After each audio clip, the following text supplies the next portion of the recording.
based on all those elements. Does that make sense? Yes, it's really hard. I mean, yeah, I guess very nuanced. Very. Thank you. What? Oh, I was just saying it sounds very nuanced and very interesting. Yeah, it is. And it's the most fun is there's an actress that I will probably get to show you.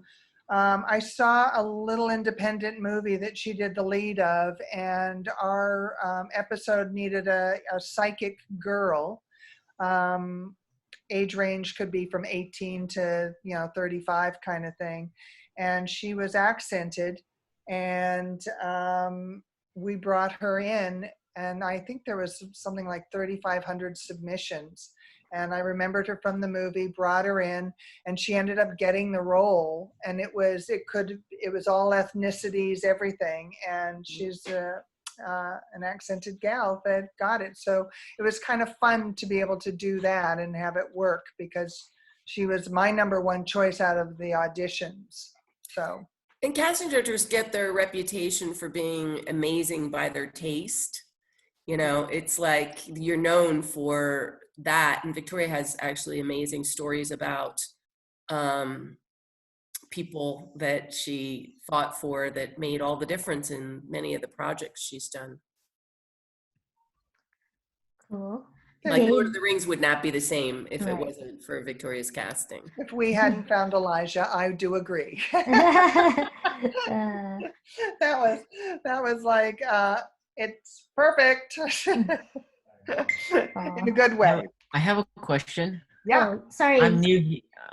Anthony, Anthony, you didn't raise your hand. Can you do you just want to go?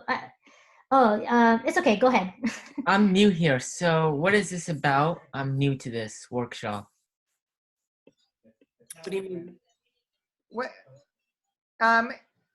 Anthony, you came to this workshop not knowing what it was about. Is that your? Well, is it about a casting director?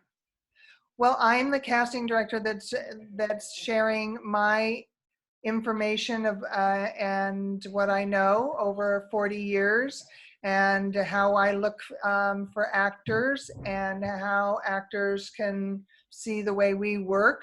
So it helps you understand us and makes it a little easier. And sometimes it can be very scary for actors, especially when they're working with us.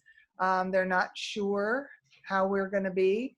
And Anthony, which class are you in? Humanizing us. Whose class are you in? I'm in Thursday's class. Oh, is that Danny's class? Danny's, yeah, Danny's. Well, hang in there and listen, and you'll pick it up there. We've got basically we're having people raise their hands, and then Susan will call on them to answer. Yeah, Okay. not physically, but in the chat area. Okay. Oh, okay. So I chat and then I say I have question. Yes. Sure. Okay. Yeah. Okay, David Ojakian, you're next. Yeah. Hey guys. Hey Victoria. So great to see you again. My question was actually also about the ranking system, so it was pretty much addressed. I don't know what number 6 stood for though, and I know it's particular to Vicky's office, but I was curious about that. With the number 6 is just like an extra in case there's extra stuff that we just haven't addressed, or we usually don't use 6. Okay. And if we do, it might be a keep in mind, so that we can go back in here. It could be a memory thing. So it just, again, it varies so much per project. Sure. Just an FYI, she doesn't ever go by Vicky. Okay, I'm sorry. I don't know where I can. Call me Vic. I'm sorry. Or Victoria. Yeah, you call her Vic, yeah. Vic, I apologize. I don't even know where that came from. Or V or Vi. I just don't like Vicky. I apologize. I don't even know where that came from. Thank you. All right. Well, a bunch of hands went down, so I'm guessing a lot of the questions got answered. But Paloma and then Sandeep. Hi, it's so nice to meet you. Hi, Paloma. So my question was, when you're going through, all of the pictures or whatever, is there anything that you see that like immediately is kind of just like a turn off, or like, like you're probably not going to cast them, or is it like different for every situation? Well, I would say as a no-brainer that scantily clad people pictures are not good. I mean, when we used to get them submitted, there are certain and somebody in modeling, that did lingerie modeling, would be sending us pictures of them in lingerie. And it was like, wait a minute, this should not be happening. We used to have, we can't do it anymore because we're online, but we used to have the wall of shame. So when submissions would come in, if they were some pretty funny ones, Nancy knows because I used to show the pictures in the classes. And Susan, I don't know if you had seen any of them. We still But, keep them for Take Action. yeah, there would be muscle men, with oil on their body and stuff. And you just go, this is not necessary. The key thing is in headshots. So I'm glad you brought this up. It's in the eyes. Your eyes are the windows of the soul. And when you get a good headshot that just has that kind of thoughtful look, we get pulled into that, whether it's a little thumbnail photo or if it was a big photo, it's just something that talks to you. And that means a lot to us. And I will go after those people to bring them in when I'm touched by just seeing their eyes, very, very, and you can do the commercial shot, you can do the tough person shot, but when you have just a good general kick-ass shot, I call it, with the great eyes and meaningful, that does so much for an actor. Cool. Thank you, Paloma. And then we have, Sandeep. Hey. Hi there, Victoria. It's really, really nice to meet you, and thank you for taking the time to do this. It's really, really awesome. And I just had a quick question regarding what you mentioned earlier, which I thought was really cool. How you found that person from an independent film that you'd seen. How often do discoveries like that happen? And do you sometimes like seek out those discoveries and versus going to Breakdown Express or anything like that?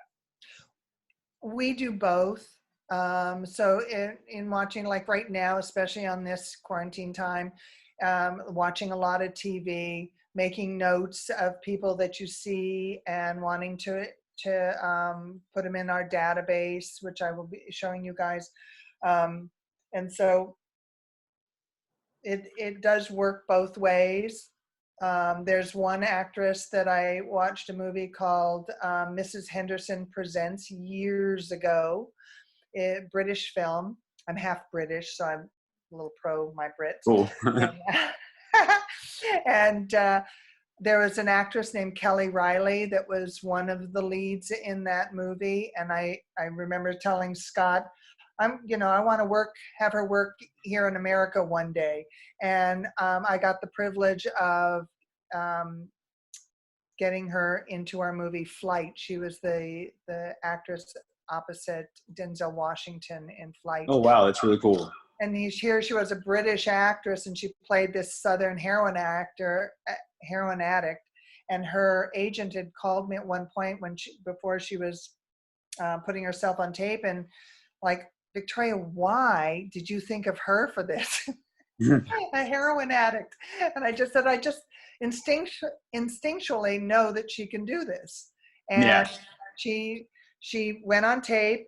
It wasn't a win the first time. I gave notes, and we did it again, and she nailed it, and they flew her out, and the studio wanted, Natalie Portman or Cameron Diaz, and she won the role. That's awesome. That said, Booker Dano, that's my girl. Yeah, that's amazing. That's awesome. It was an exciting time. It was like, we all met at Chateau Marmont. It was like we did the taping session in the hotel. It was so Hollywood, it was like old Hollywood. It was like one of those great moments. So anyway. That's really cool. That's really cool. Fun little story. Thank you. Yeah, that's awesome. You're welcome. Nance, 3 more hands went up. Nance, do you want maybe Victoria to continue and then these questions after? I'm guessing we can still do them. Okay. Yeah. All right. Wade, and then Kristen, and then Shillo Drew. Hello, Victoria.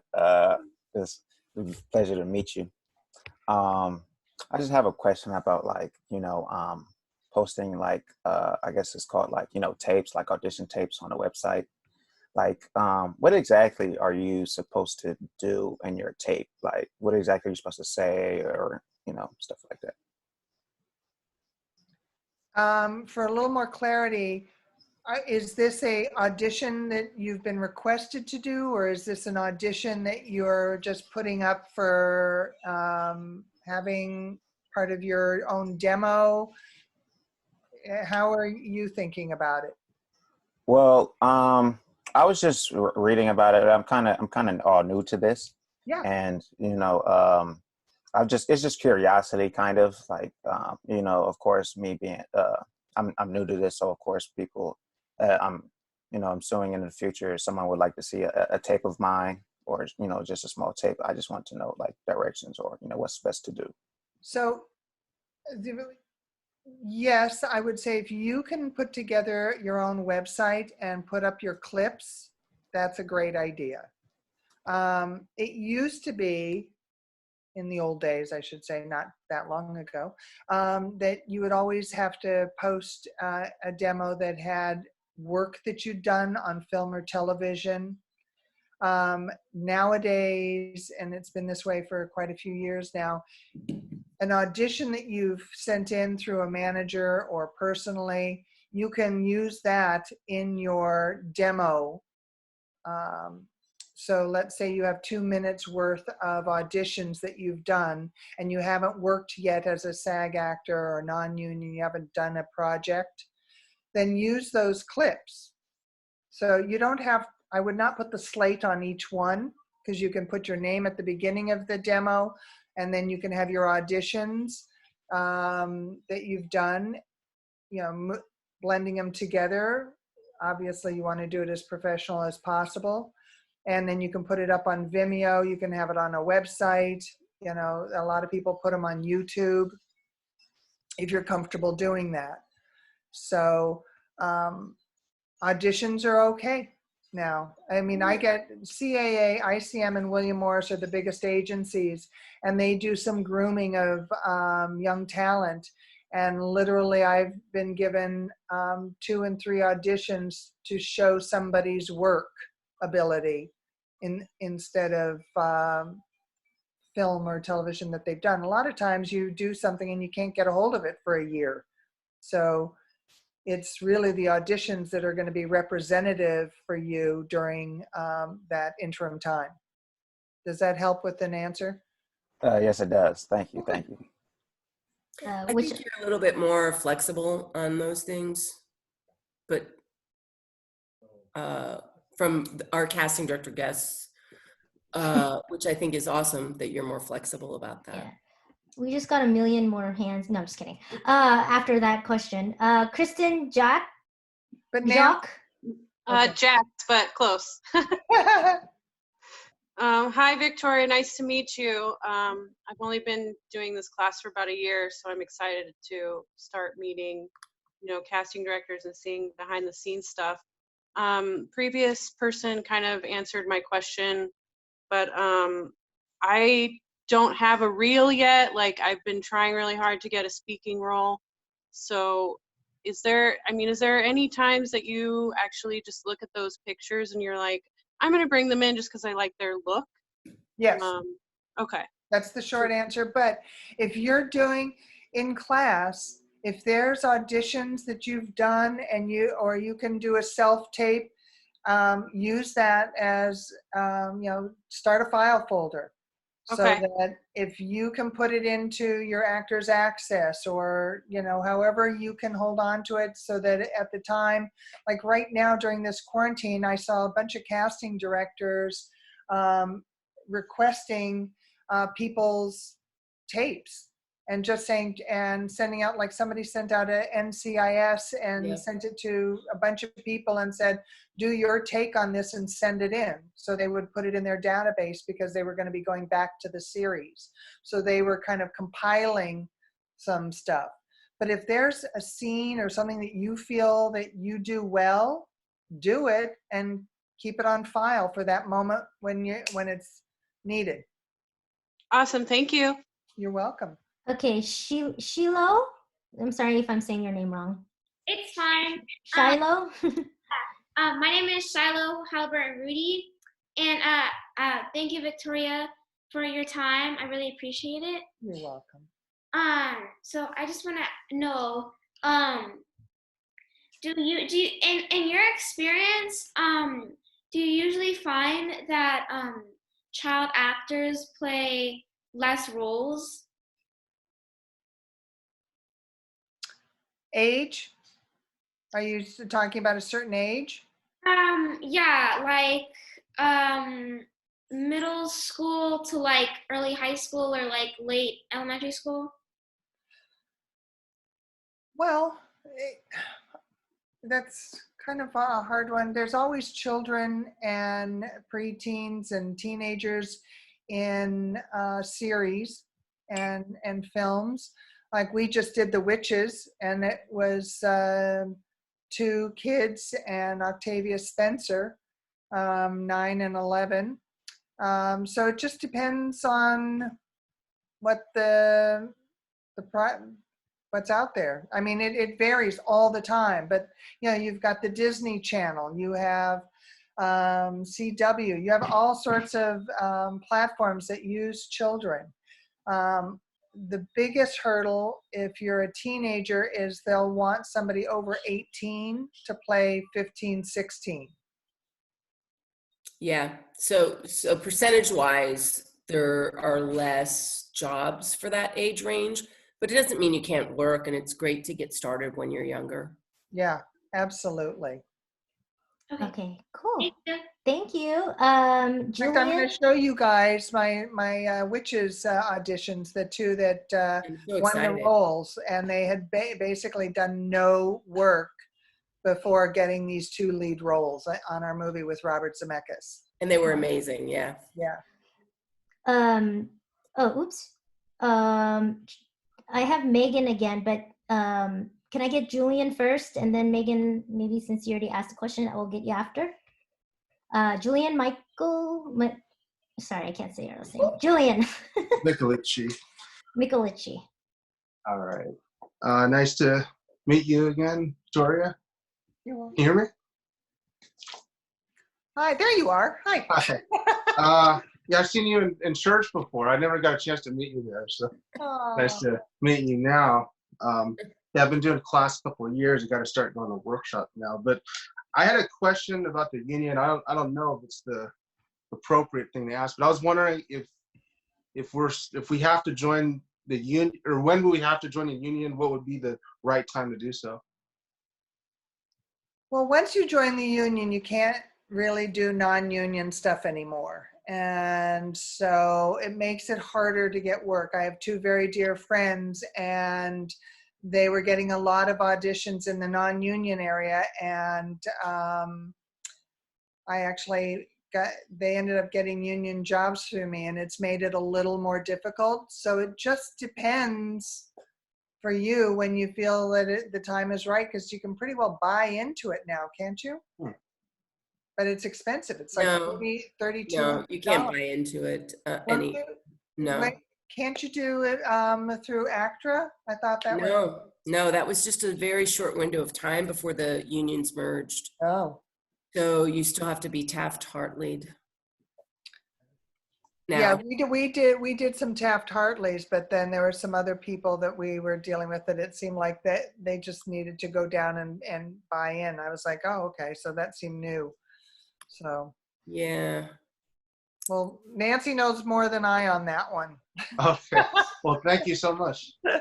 Thanks, Julian. Can we get Hilal? Yes. Hi. Can you guys hear me? I can't see. Hi, Victoria. Thank you. It's great meeting you, and thank you for your valuable time. Oh, thanks. So I just joined First Take in February, Very, very new. Welcome. Thank you. You're in the right spot. Yeah, it's been really fun. So my question is, when you're casting for a role, if any, what kind of specific variety, color, notes are you looking for in the reel? Well, again, that goes into specifics of what's needed in that episode or that film. And everything is subject to a little bit of change. Like, for instance, we were doing the witches and, excuse me, and our kids were okay to be adults or children. And then they decided that the kids, because they go into motion capture and become mice, that we needed to have the boys be real children, and then the girl mouse needed to be more of an adult. So that changed. So, you know, and then you get a script and it tells you what it wants. So the main thing that I can say is all the producers and directors promote diversity.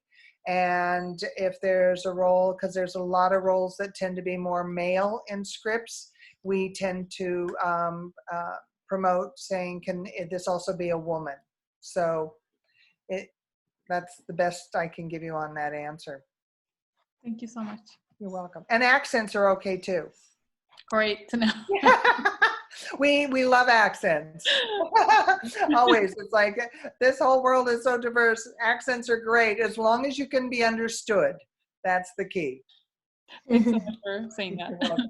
I just saw you now when you came on. Okay. Anthony, and then Megan will get to you again, and then Carolyn, and then Kathy. So Anthony? So, do kids get a scene for, like, can they get a rated R movie scene, or they have to stay with PG-13? No, kids are in rated R movies. It's just what's going to happen is your parents have to be okay with that and sign Right. that it's all right, because it's for mental health, It basically. was good to speak with you, Victoria. Thank you. Thanks. You too. This is great, you guys. I love this. Megan? Yes, thanks. Going back to the topic of the tapes and reels, I've heard a couple different schools of thought on this. One is that you should never include in either a tape or your reel something that was done and well known. But I'm also curious, like, for example, the NCIS open casting call, I submitted a tape for that.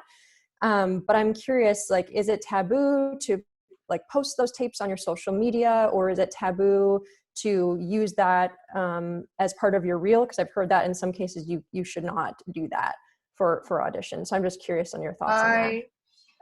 I think it's a little risky when you're doing something that's really well known, that everybody can compare you to. But there was a Desperate Housewives scene that I saw that I just thought was just brilliant. So I called the casting director and I said, hey, can I, use that for workshops? And if somebody wants to tape it, it was just such a great dramedy scene, and as far as putting it on your reel, I think it's fine. I get that all the time. ICM, CAA, William Morris, other agents, they send auditions all the time from things. So that's not a problem. It's up to you whether or not you want to put it on social media. That does put it out into the world 100%. Anybody can get it for a long time. And if you do that, are you supposed to credit the the author or director? Okay. I'm not seeing anybody be credited in any of the stuff that I've seen. Okay. So, and what I usually see coming through from agents when they'll send somebody's audition, it's just the name of the character. It's not the name of the project. Okay. Okay. So thank you. When you're submitting things on breakdowns, it's more private, and so there's less risk in terms of the legal issues that would come up because it's not public. There's a Mhm. very small audience that's going to have access to that. Okay. So Yeah, there's which kind of that way, but Victoria's yeah. also more open than the majority, because we have casting directors here every month as guests, and she's way more understanding than the majority. So you just have to kind of keep that in mind Yeah, as well. that's good. Thank you. You're welcome. Oh, okay. I guess Carolyn Hi. Power. Hi. So good to see you, Victoria. My question is a little out of, anyway, I'm just curious, in your discussions and communication with people in the industry, has there been any talk about when Hollywood opens up again, what new protocols will be in place? Has that been discussed for filming, for auditions? I know it'll be a long time. Very No, long time. not that we've heard yet. There's been no conversations that I've had with any of the production companies. I suspect it's going to be a lot of this, like Zoom auditions and platforms where you can do auditions with somebody, like they'll set it up that there's a waiting room, and then you come in and we work with the actor through, similar to this, the Zoom situation. Yeah, thank you. I think they're all scrambling at finding ways to handle this. Mm-hmm. Yeah. So no, I don't have that insight yet. Sorry. Thank you. Cool. That's all the questions for now. Oh, sorry. Go ahead, Nance. Do you need a break, Victoria, or can you move? No, I'm good to go. I don't need the loo yet. Okay. Anybody else? Well, they can just go whenever. We can't take breaks for everybody. There's Right. Good. Okay. So are you guys able to see this? Yes. So this is my database. As you can see in the top left, it says Burrows Bowl and Casting. This was on the witches that we did. Here are these two auditions that I was going to show you guys. We did a search around the world from Los Angeles, and everybody was doing self-tapes. So I'm going to, here's our director's choices. You'll see here all the characters. We make a folder for each character, and you'll see submit, which is where the casting directors put in all the tapes. So this is London. It says Porter, London, Grand Witch, those were ours. And so that will be a whole movie right there. So just for you guys to have some viewing pleasure, let me share with you a self-tape audition that basically got this young man the job, and he had done one job before this in a very small role. And let's see, is that? Hey, dude.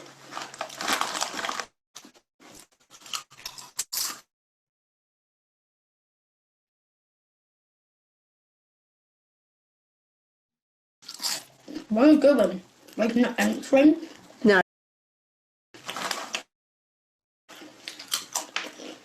So, what are you doing?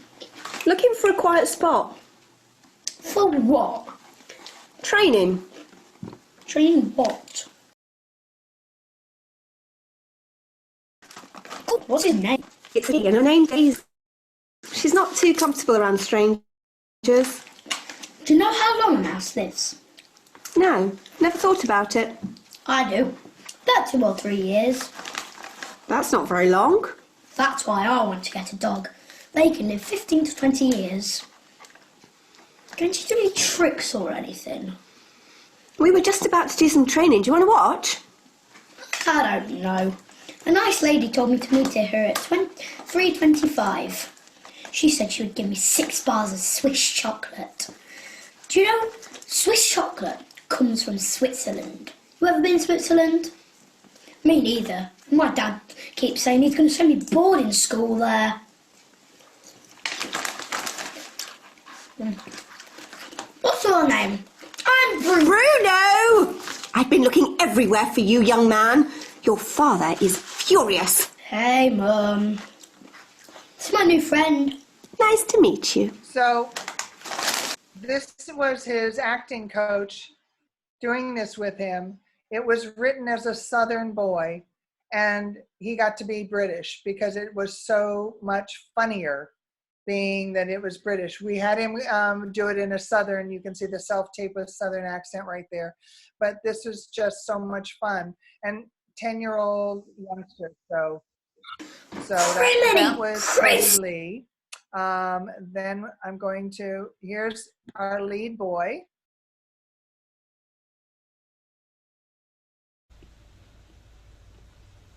Hey, dude. What you doing? Breaking and entering? No, So what you doing? looking for a quiet spot. For what? Training. Training what? Pops. Cool. What's his name? It's a she, and her name's Daisy. Can I hold her? She's not too comfortable around strangers. Do you know how long a mouse lives? No, never thought about it. I do.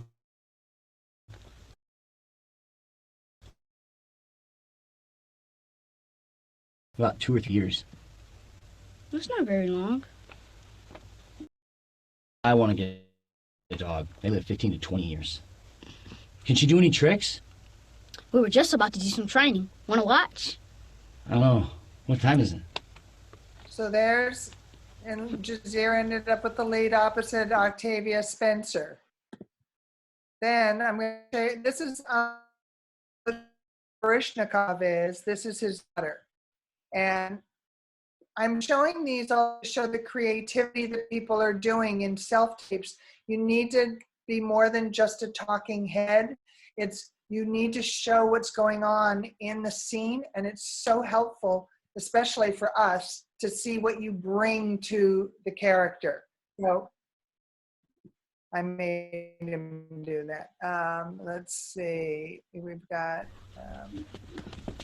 Wait, hold so up. This was What happened to us? Why are scene. Look, she has soap suds on her head.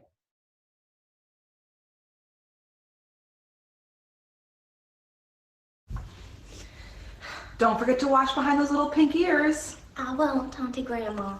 It's been nice having a girl around the house. Are you excited to be going home to Winnetka? I sure am. And thank you for helping explain my situation to my mom and dad. I can only imagine how confused they must have been. I only hope they still Love you? Mary, parents will always love their children, no matter what they become. Even if they become a mouse. Even if they become a mouse. And of course, you know Daisy. Oh, my real And this name's is another Mary. creative talk? way that she did the scene at home. I thought this was great.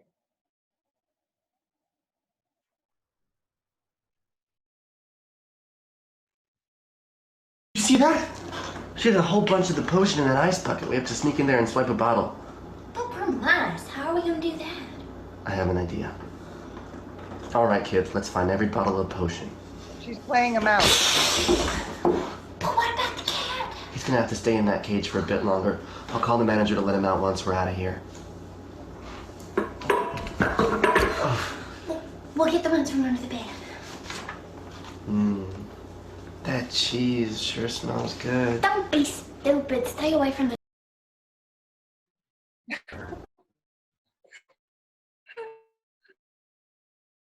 need to remember. One first, and then this is another actress that was one of our finalists. Oh boy. It's been nice having a girl around the house. Sorry about that. Did I just take you guys off? Yeah, actually, Victoria, it's a little laggy, so I got a tip. Okay. I got a tip from somebody that said that if everyone turns off their video, maybe it'll be less laggy. I don't know. Okay. I don't know if that'll happen, but you stop sharing your screen too, so you might have to share your Yeah, screen again. okay. Still. Is that there? Love you. Back? Yeah.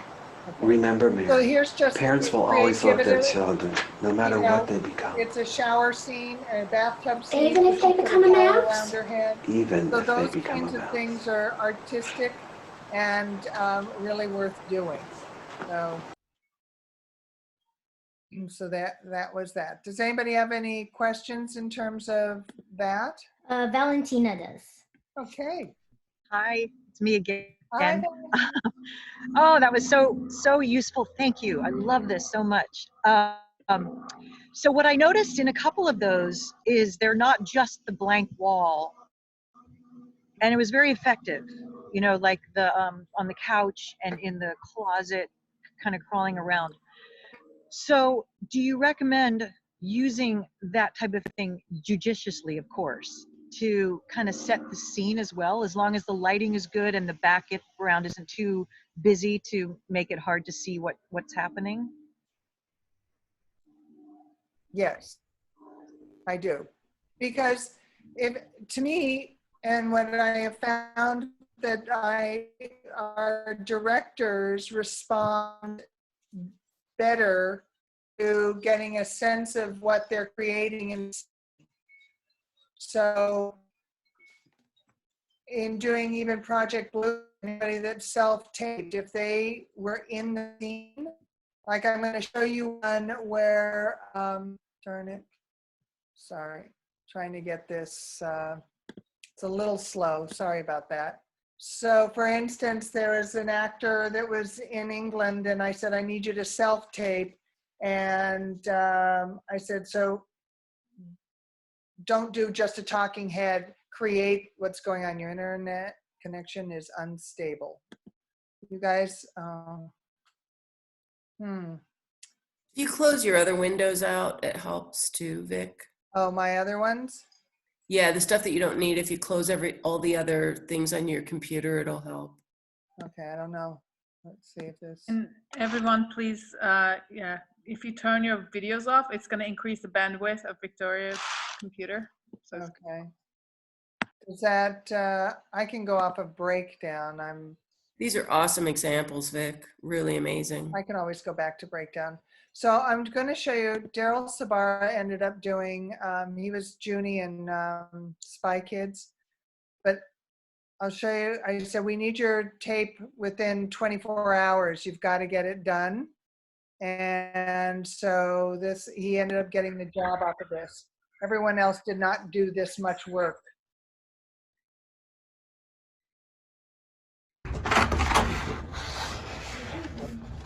Yes. Oh, sorry, I just had to make sure we were alone. I don't mean to be dramatic. I just want to talk to you. Okay. Start by telling me how you got on this base. I work here. Enlisted? No. Captain? Is it? I'm not enlisted. I officially don't exist. Hangar 18, that's what we call it. But it's not really a hangar. It looks like a storage building. The real hangar is 6 floors below, and that is where I work. You're saying this is on the base? Yeah. How'd you find yourself working on a project like this, Mr. Just call me John. Does that give you guys a So I didn't really know what the project what's was at going first. on? They just told me I was working for the Technical Air Intelligence Unit. They said that Yeah, my fantastic. mission was to analyze, break down, and reverse engineer Soviet Literally, technology. it's not the way they actually played it, but that we're look, with working his on, jacket, he it's has not NASA on it. Just those And you little believe it things was that you can extraterrestrial in find origin. that I bring know a it is. little bit more to The technology on these material. ships, it is way beyond our Makes it capabilities. Way beyond. And Ships. just as a giggle, As in multiple crafts. his reader is Megan Trainor. The one in Roswell, that is yielding the most benefit. Can you take us to this hangar? No, I wouldn't be able to get you past. So Fred came into our office and read. So this is. Excuse me, who are you? I'm sorry. I had to make sure we were all alone. I don't mean to sound dramatic. It's just, I need to talk to you. Okay. Start by telling me how you got on this This is base. also in the 50s. I work here. Enlisted? No, Captain, I'm not enlisted. Officially, I don't exist. Hangar 18. That's what we call it, but It's not really a hangar. It looks like a storage building. The real hangar is 6 floors below. That's where I work. You're saying this is on the base. How'd you find yourself working on a project like this, Mr.? No, just call me John. I didn't know what the project was at first. They just told me that I was working for the Technical Air Intelligence Unit. The mission was to analyze, break down, and then reverse engineer Soviet technology. But the craft we've been working on, it's not Russian. And you believe it was extraterrestrial in origin? I know it is. The technology on these ships, they're beyond our capabilities, way beyond.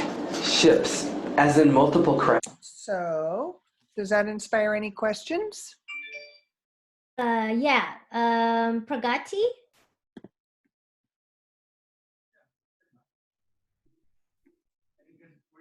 Pragati, do you have a question? Yeah. Okay, we couldn't hear you. Hi, Victoria. How are you? Good, thanks. I really want to thank you for doing this. Like you showed a couple of auditions to us, and they have used some or the other props, like with the towel and the soap on the head. And so, is it okay for using some props? Because like I, as far as I know, if we use too much of props, it can divert the attention from the actual audition going on. So, do you have? No, I disagree. Okay. You can do too much, but the best thing to do is create a sense of what's going on in the scene. So you saw Fred, who is that last guy in the gray with us, because it was in our office. He wore a wardrobe, whereas Anna used the soap in that scene. That I think it really helped the director feel a sense of what she was doing. And she was one of the finalists that they ended up going with an actress in the United Kingdom, but she was the US choice because of that creativity. Okay. Thank you. I know there's always a fine line. There might be some casting offices that don't want a lot, but I always promote to friends when they're doing it, do two kinds. If you're in doubt, or if your agent or manager is concerned, do a real general one, and then do the one that's artistic for you, and submit both of them and let her make the decision, or talk about submitting both of them. I think there's also a difference when you're self-taping versus in a room. When you come in a room and you bring a bunch of crap with you, it winds up it can get awkward and weird. Yeah. When you're doing a self, in the soap suds, I would be going, okay, that's a little. He showed up in her, at the audition room. Self-tapes are different. Yeah. But if you brought a towel, you saw the girl with the towel, for that brief, that was Lexi. She came into our office and she wrapped it for that third scene. She wrapped her head in a towel. That was a quick move with a prop that didn't take up a lot of time. What's hardest is when actors take up minutes in our room, setting up props, and they don't need them. Or you do miming and the rest, and your acting isn't real. Yeah. So it's kind of all about the miming and not about making it real. So like it was somebody smoking a cigarette. If it's supposed to be in the scene, then I recommend using a real cigarette. Don't be just doing this.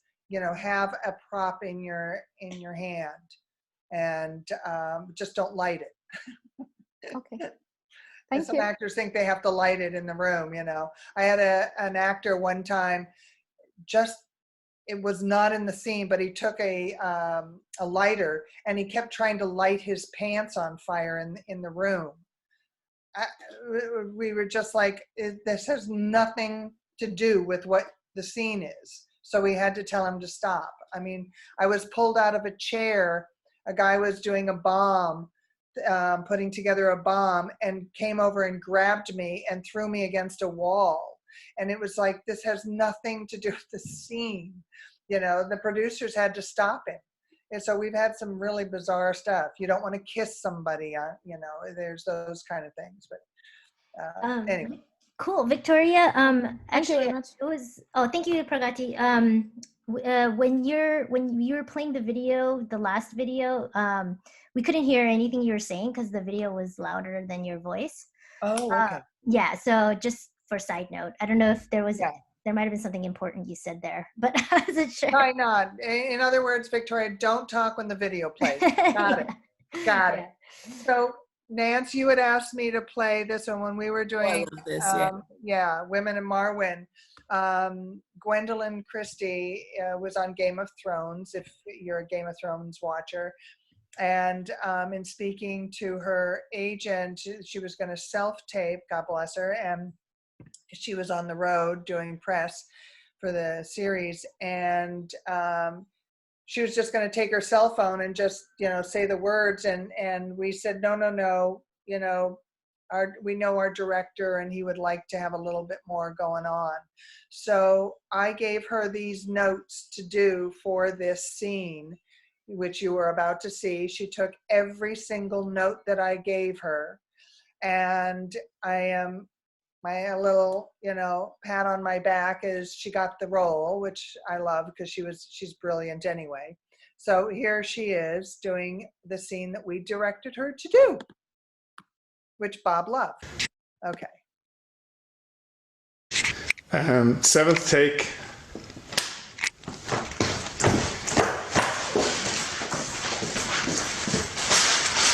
Hi, Anna. Dobry dzień, Mark. I bring groceries and mail. Sure, it's good. You go? To this? No way. Dumb. Bad choice. Here, I bring clock timer. You use it to breathe 30 seconds when you have anxiety.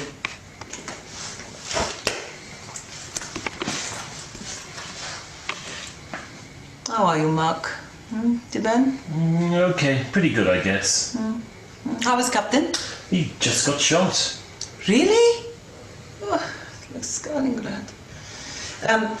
I bring you more pills. What happened? Why you need more so soon? I dropped them in the sink. Again? You try opening that bottle with a gimpy hand. You've been doing hand exercise. Duh. And writing practice? Duh. And walk? Duh. 4 clips every Tuesday and Thursday, only fell twice. And eating, have you been eating? No. Nicht. Way too skinny. Oh, you need meat for bones. I got plenty of meat right here. Nicht. You eat, or I catch you, and I bury you with a shovel. Let's not get commie on me now. I know my communist joke, it's nicht funny.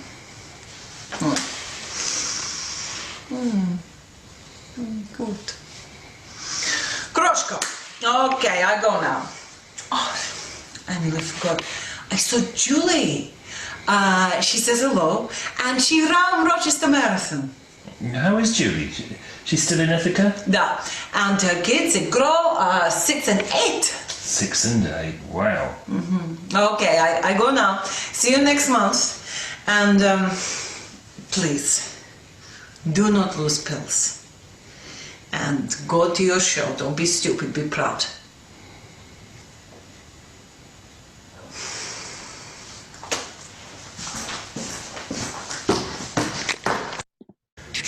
So what I want to point out here is she walked into the scene and she walked Jamie out of the Lannister. scene, which is Nice really to- helpful for presentation.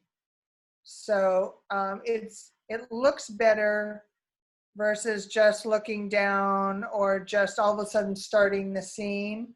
Giving yourself a 1, 2, 3 walking into and creating the moments right before you start your scene. It just really helps, if that makes sense. Any questions? Yes. John. Oh, okay. Well. Oh, all right. Ilona.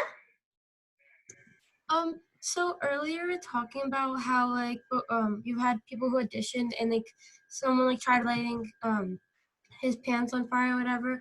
But what are like some do's and do nots that might be a little like more subtle than the ones that you mentioned, like when auditioning? Well, when you come in, do not shake our hand. You say hello, and if you have any questions about the role, then you ask about the character, if there's something you want to know. If you flub on when you start the scene, we usually allow 2 flubs. And then after that, you have to just get through it. You have to pick up where you dropped off and keep going. Otherwise, we could be there, and doing 10 takes. We just don't have that time, which is the advantage of self-taping. You can flub numerous times until you get perfection for yourself. We don't like people to make excuses about why they don't know the material. I feel that you're up for a job that pays a good amount of money, and part of your homework is to know the lines. And if it's an immense amount of work, then at least know one scene by heart, being what we call off book. And the other one you can do as like the cold reading, where you look at the pages on and off. But showing us that you are off book on one of the scenes shows well. Using the room the way you need to is good. You can ask if it's okay to sit and stand. Everything should be kind of a courtesy thing, like, is it okay if I walk around the room? Is that okay? How does the camera angle? Do you need me to, stay seated? So having those questions, that helps you be able to feel more comfortable.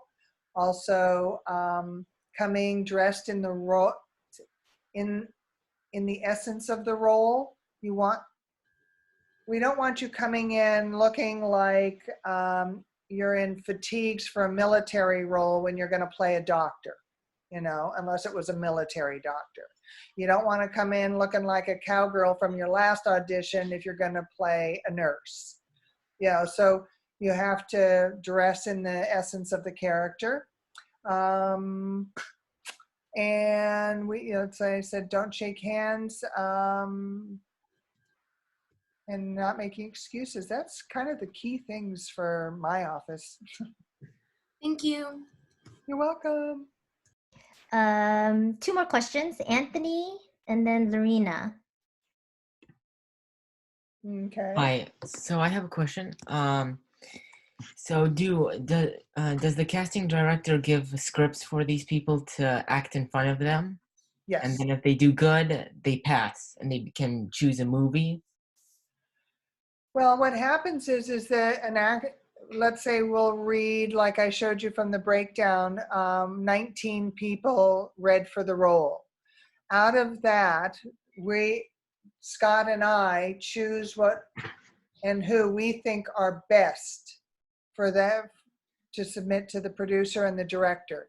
Usually we will bring anywhere from 5 to 10 actors in front of them, because there's a variety of opinions when you're dealing with a group of producers and a director. So, and there's different ways that the role can be played. So then they make the decision, and then we go back and make an offer to the first choice actor. And if they pass on the role for whatever reason, maybe they got another job in the time that we were deciding, then we go to the second choice. And that has happened. So not always do you get your first choice. Does that help? Yeah, that helps. Good. Okay. Lorena? I don't know if they can see me. Yep, we can see you. Oh, sorry. Hi, Victoria. Thank you for coming today. Earlier, you said something about always finding a moment in your self-tape to move in closer. Once you're in that moment, do you recommend staying zoomed in or come out further sometimes? What I do is, that's a great question. Thanks for asking it. You start, like at the kind of waist level, unless you're doing like a full movement thing, close in, and then I usually relax out a little bit again. I kind of end up like right about, like shoulder. Yeah, but you can see me here, kind of there. Being too close on the face at the end can be a little much, unless I'm wanting to make a point with the way the actor's ending it. If it's an emotional moment, then I will choose as the casting director to zoom in at the very end to kind of leave my producers and directors, that's my mindset, with that kind of effect of that emotional moment.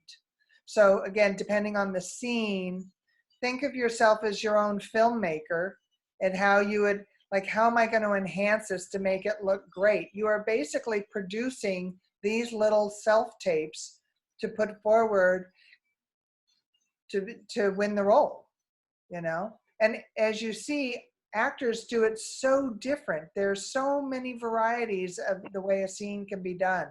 That's why I love doing it. It's like there's never two people the same. It's never boring. Well, thank you.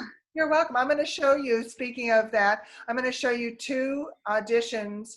Is that okay, Susan, to do that? Yeah. And then we'll get to the other questions in a second. Yeah, let me pop in because this Okay. is just 2 varieties of the same scene. Then you see 2 different women doing this. And Nancy also liked this.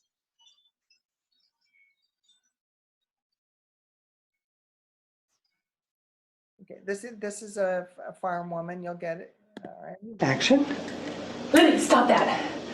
Sorry about that. She's trained to guard the house, but she's really just a big sweetheart.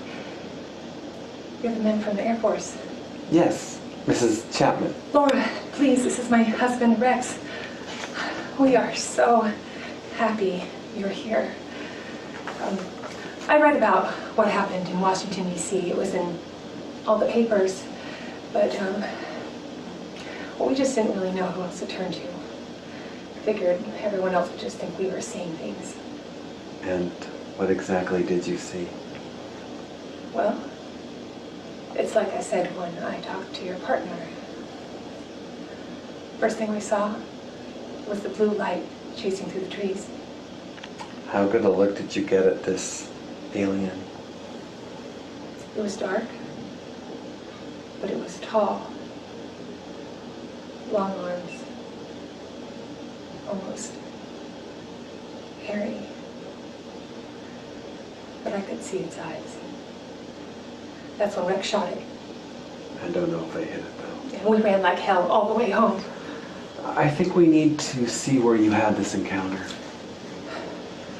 Let me just put Libby inside and tell Lily that we're headed out. You have a son. So you see how I moved in for that little bit more of an emotional sensibility there, so we could get that feeling of her.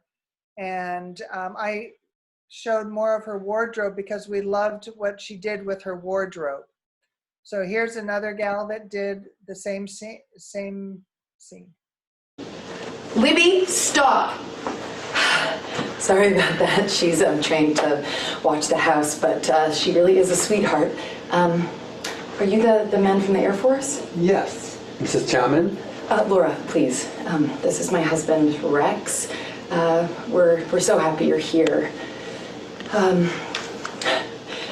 We didn't really know where else to turn to. We figured most people would think we were seeing things. What exactly did you see? Well, like I said to your partner, the first thing we saw was a blue light chasing through the trees. How good a look did you get at this alien?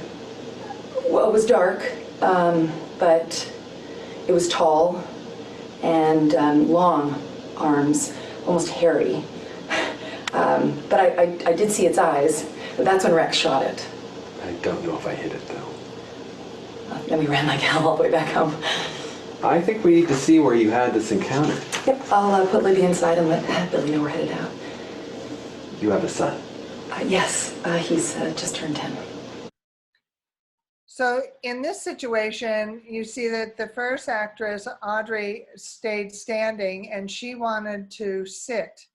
Now, for me, I would have said it would probably have worked better standing, So, but this was where her comfort zone was, and that's what she did. And we put it forward that way because it was still a good scene. But that's two varieties there. So, and you can see that they did their hair for the period because we're shooting, it's a period piece for the series.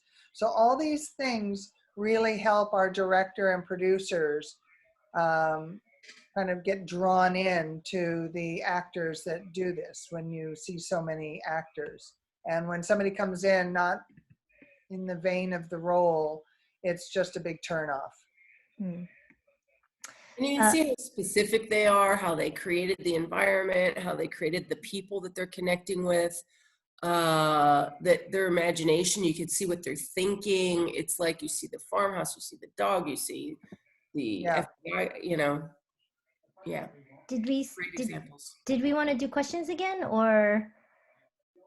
I'm going to show you guys one. Oh, yeah. This Okay. guy ended up getting the role, and it was interesting. Some people didn't care for his reading. I loved it. It's a guy that was supposed to come across as American. He was actually a German spy, and their plane crashes. So here's just, you've got to just watch it. This guy, it's kind of that stuff that you get a little excited on because they're so unique with the way their take on it versus it was not normal from what we usually see. So show you just a little bit of this guy's. He's self-taped.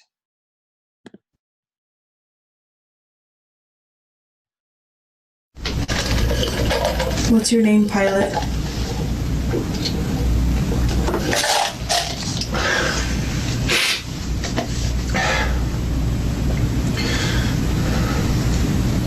Joe. It's Joe. Joe, are you hurt? Do you have pain anywhere?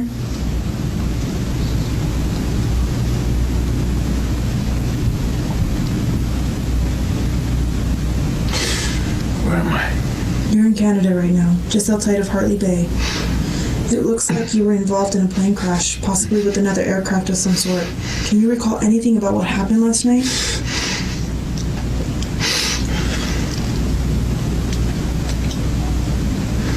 Where's the plane? Easy. We want to make sure you're okay first.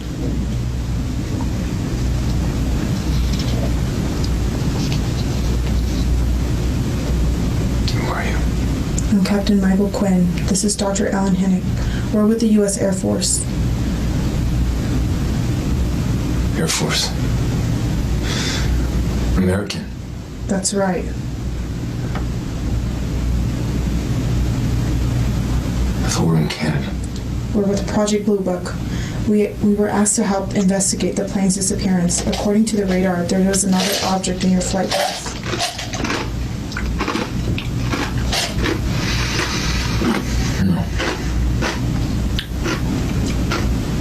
No, I gotta get to the plane. I gotta find out where it is. Search and rescue can film the area for the wreckage, Joe. You don't understand. My co-pilot's still out there. Now I gotta find that plane now.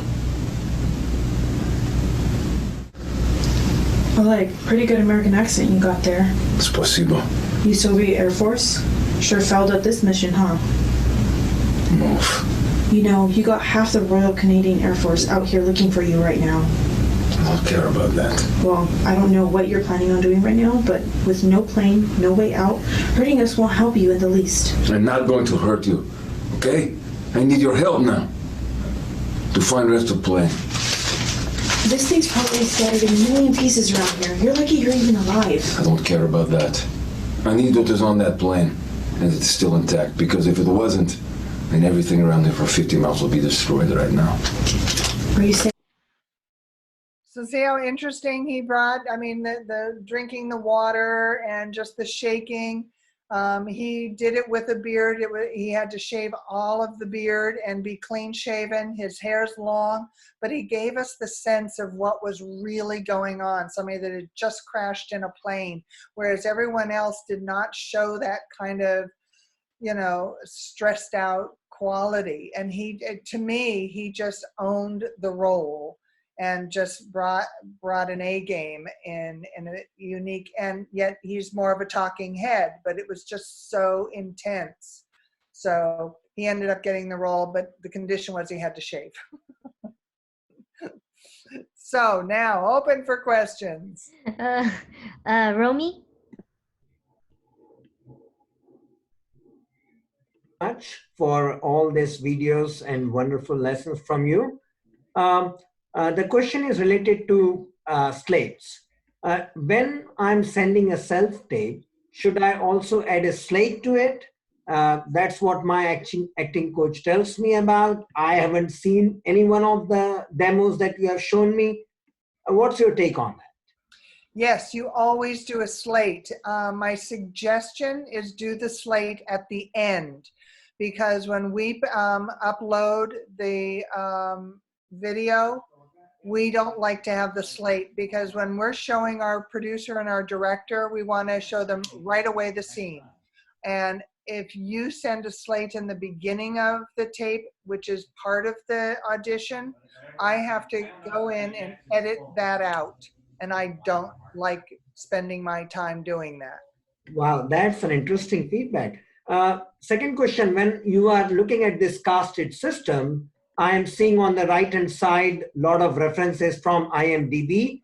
How many times you as a casting director actually take a look at that IMDb reference? All the time.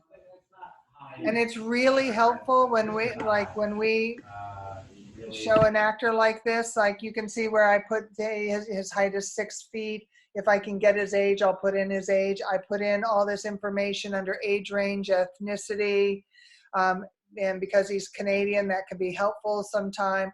All the auditions he's done, and then all of this, I can go there and put that into the credits where it's here.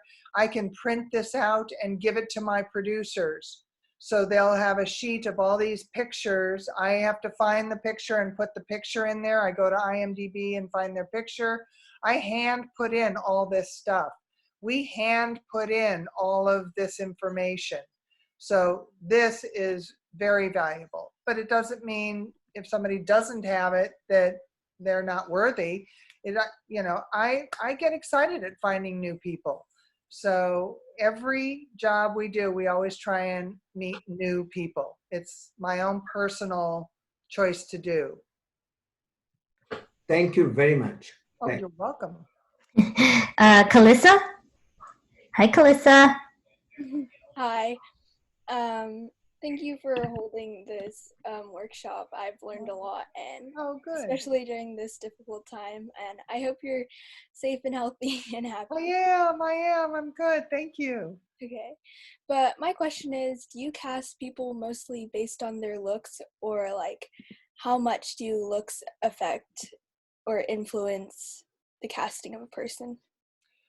Well, we're guided a lot by the way the script is written. So our out-of-the-box casting is when we can say, can it be all ethnicities and can it be accented? And if they're open to that, then we bring in somebody that inspires us. I mean, everybody is attracted to different things at different times. So we try to be diverse always. And I think that most of the casting offices are. Don't you think, Nance? They really work at Absolutely, yeah. They work at being diverse.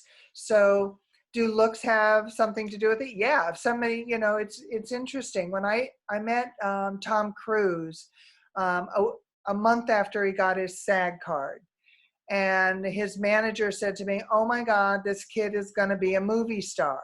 And I was like a blooming little assistant at that point, and somehow I got the meeting. And so he left. And I remember going, I don't really see it. he's a cute young man, but I just don't see it. And I met Rob Lowe in the same week, and here's this chiseled, gorgeous specimen of a guy. And I'm like, now that guy to me looks like he's going to be a star.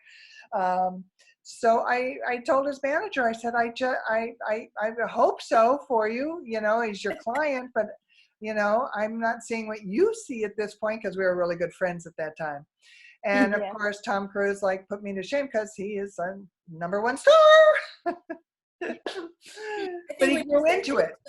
Off camera, he's kind of pudgy and soft, and there's a softness to him. But on screen, he pops. And it's like we've met people in our office that come in and you just go, wow. And then on screen, it pales. And then there's others that come in and you go, I'm wondering. I now say to Scott, I can't wait to see them on tape afterwards when we do review, because we do the auditions and we always review, because you never know. Like I'm looking into a little square, camera lens, and I'm able to see all the nuances and be able to direct it and fine tune and play. But when you get to look at it on your screen, like a TV, you see other stuff. It's always added stuff that comes through. So, I have learned to be more open about what happens in the taping process.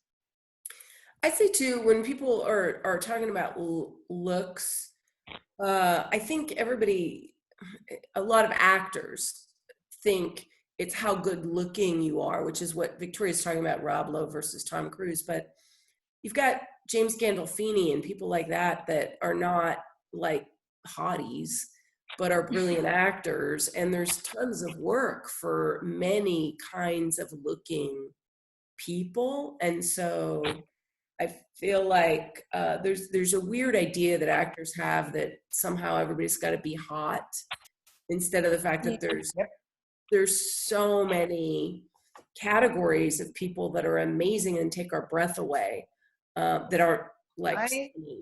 And to add to that, exactly what you're saying, there's more roles for characters than there are for the leading. There's only one usually in a movie, maybe two, if they're doing the buddy movie.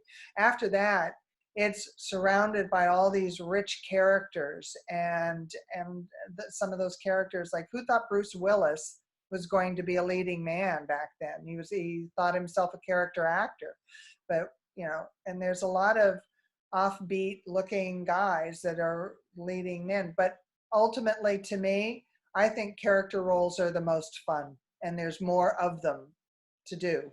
Absolutely. More opportunities in character roles, which is dear friends of mine. The husband looks very handsome, and now he's getting very character, and I'm like, take some pictures like that. It's going to be useful. Okay, thank you. You're welcome. Hello? Yes. Hi again. So as a beginner, how do you figure out what your casting is? Say that again, I'm sorry. As a beginner, how do you figure out what your casting is? Oh, where you fit as far as where, well, what I recommend is that you watch TV and you watch a lot of the shows and have a list and write down the kind of characters you feel connected to. So if you go, oh, I know I could do a great nurse, or I'm a sympathetic person, or I really want to play a bitch. It's really write that list down and start looking in classes, or if you're watching a show and you love a scene, tape it and try doing the scene with a scene partner. You know what? That's what's so fabulous about self-taping. Anything you do is all towards your craft. So it's like self-taping is like going to be awesome. And the more you create these scenes, you're creating your demo database. You're able to show your manager and or agent or your acting coach your process. You get to see how you grow as an actor. It's just, to me, it's so enriching. I might like, because I have two dear friends that are actors. I mean, they love it. They're getting all sorts of auditions, and they just have this incredible database of different character roles. And then you're going to find ones that resonate more to you than others. And that's what you're going to need to be able to do when you're talking to an agent or a manager. One of the don'ts is, oh, I can be anything. If they're saying, so where do you see yourself in your wheelhouse? Oh, I can be anything. What's the age range you see yourself in? 18 to 80? I swear to God, people have said that to me. I was doing a workshop and I said, and where do you see yourself? 18 to 80. And she had to be a 30-something woman. I was just shocked. So you need to help your representatives know how to promote you properly. Because if you're submitted for wrong characters, you know, it's never easy to make an impression the second time. You usually make an impression the first time. And if casting directors like you, they're going to remember you. But if you do a bad audition, they're going to let go of that and kind of toss it to the side. So you're better off being prepared and feeling really good about what you're doing, or don't do it. Mm-hmm. You know, I tell my friends all the time, if you're not feeling that role, tell your manager thank you, but you know, why put yourself in front of that casting director if you know you're not that character? Yeah. You know, and you might pass if you were offered it because you wouldn't feel like you could do it. Yeah. So, thank you so much. This is super. Yeah. Oh, you're welcome. Okay, Anthony? I have a question about what do you apply to act like these people? Like, where do I like? How do I apply?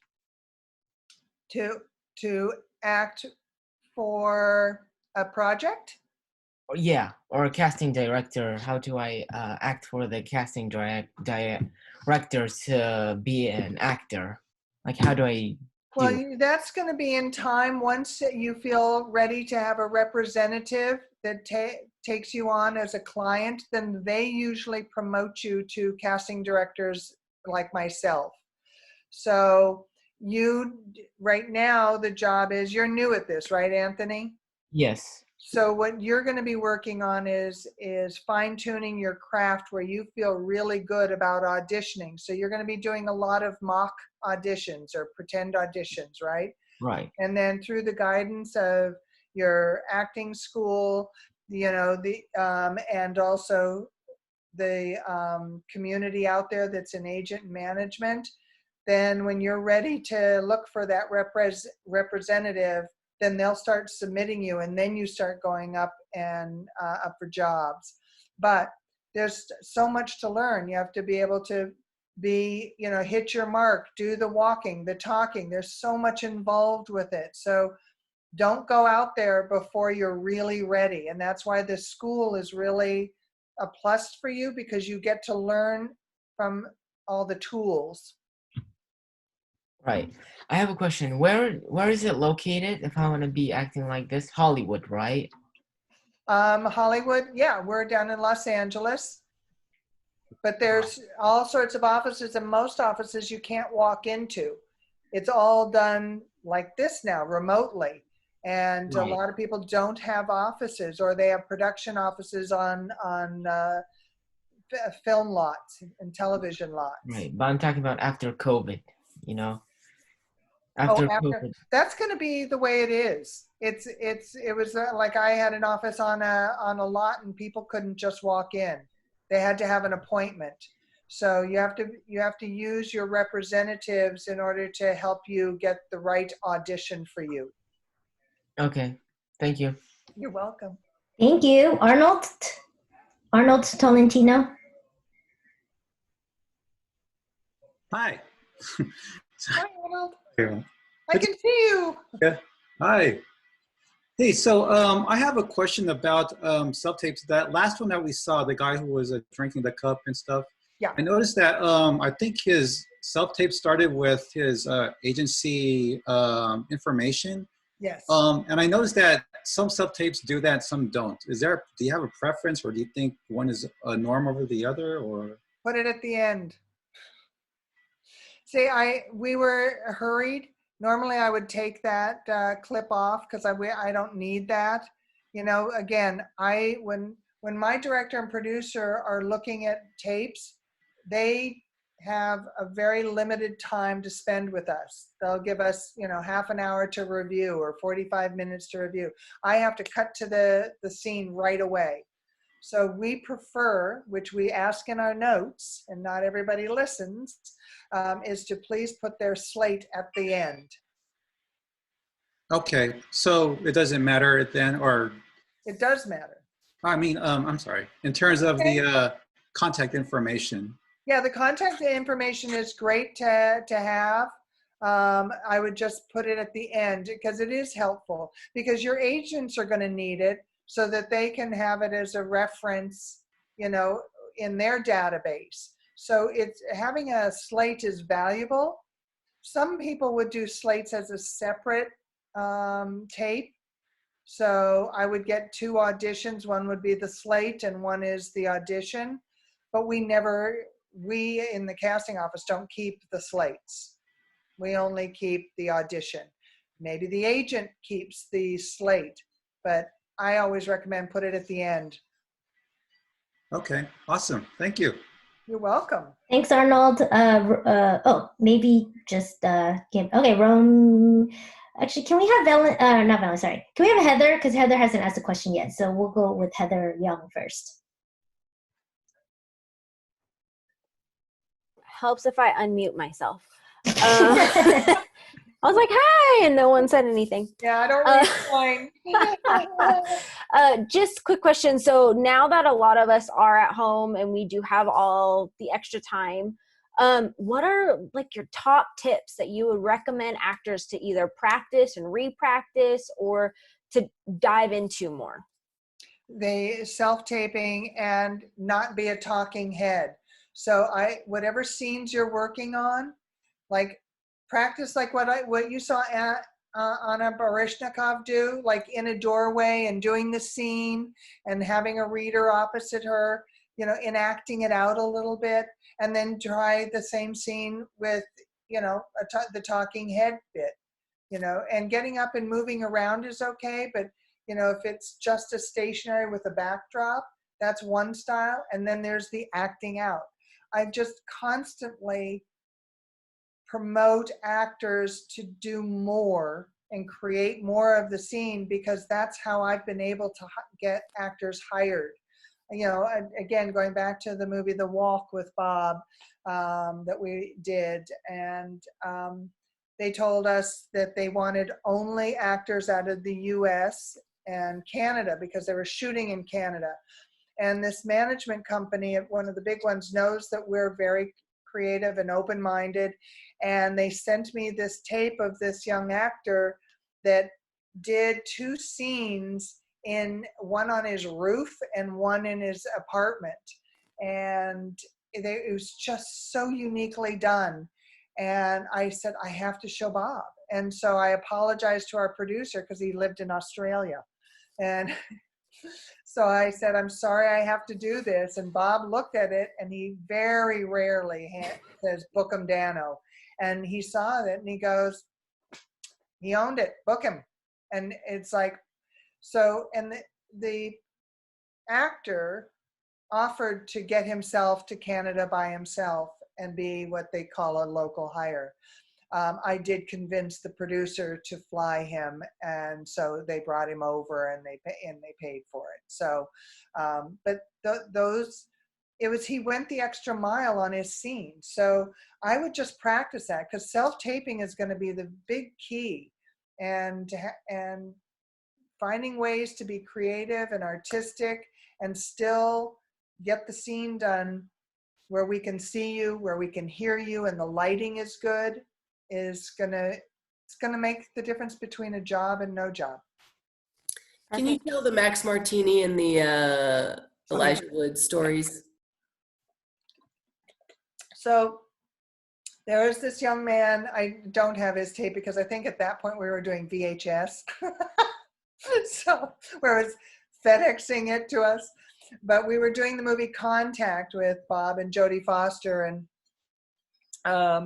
I knew Max because his father was a director and had asked me to look out for him. And there was these 2 nerd computer guys in the movie, and so there was one little scene and then one tiny scene where he says one line, but we needed those 2 bits to be done.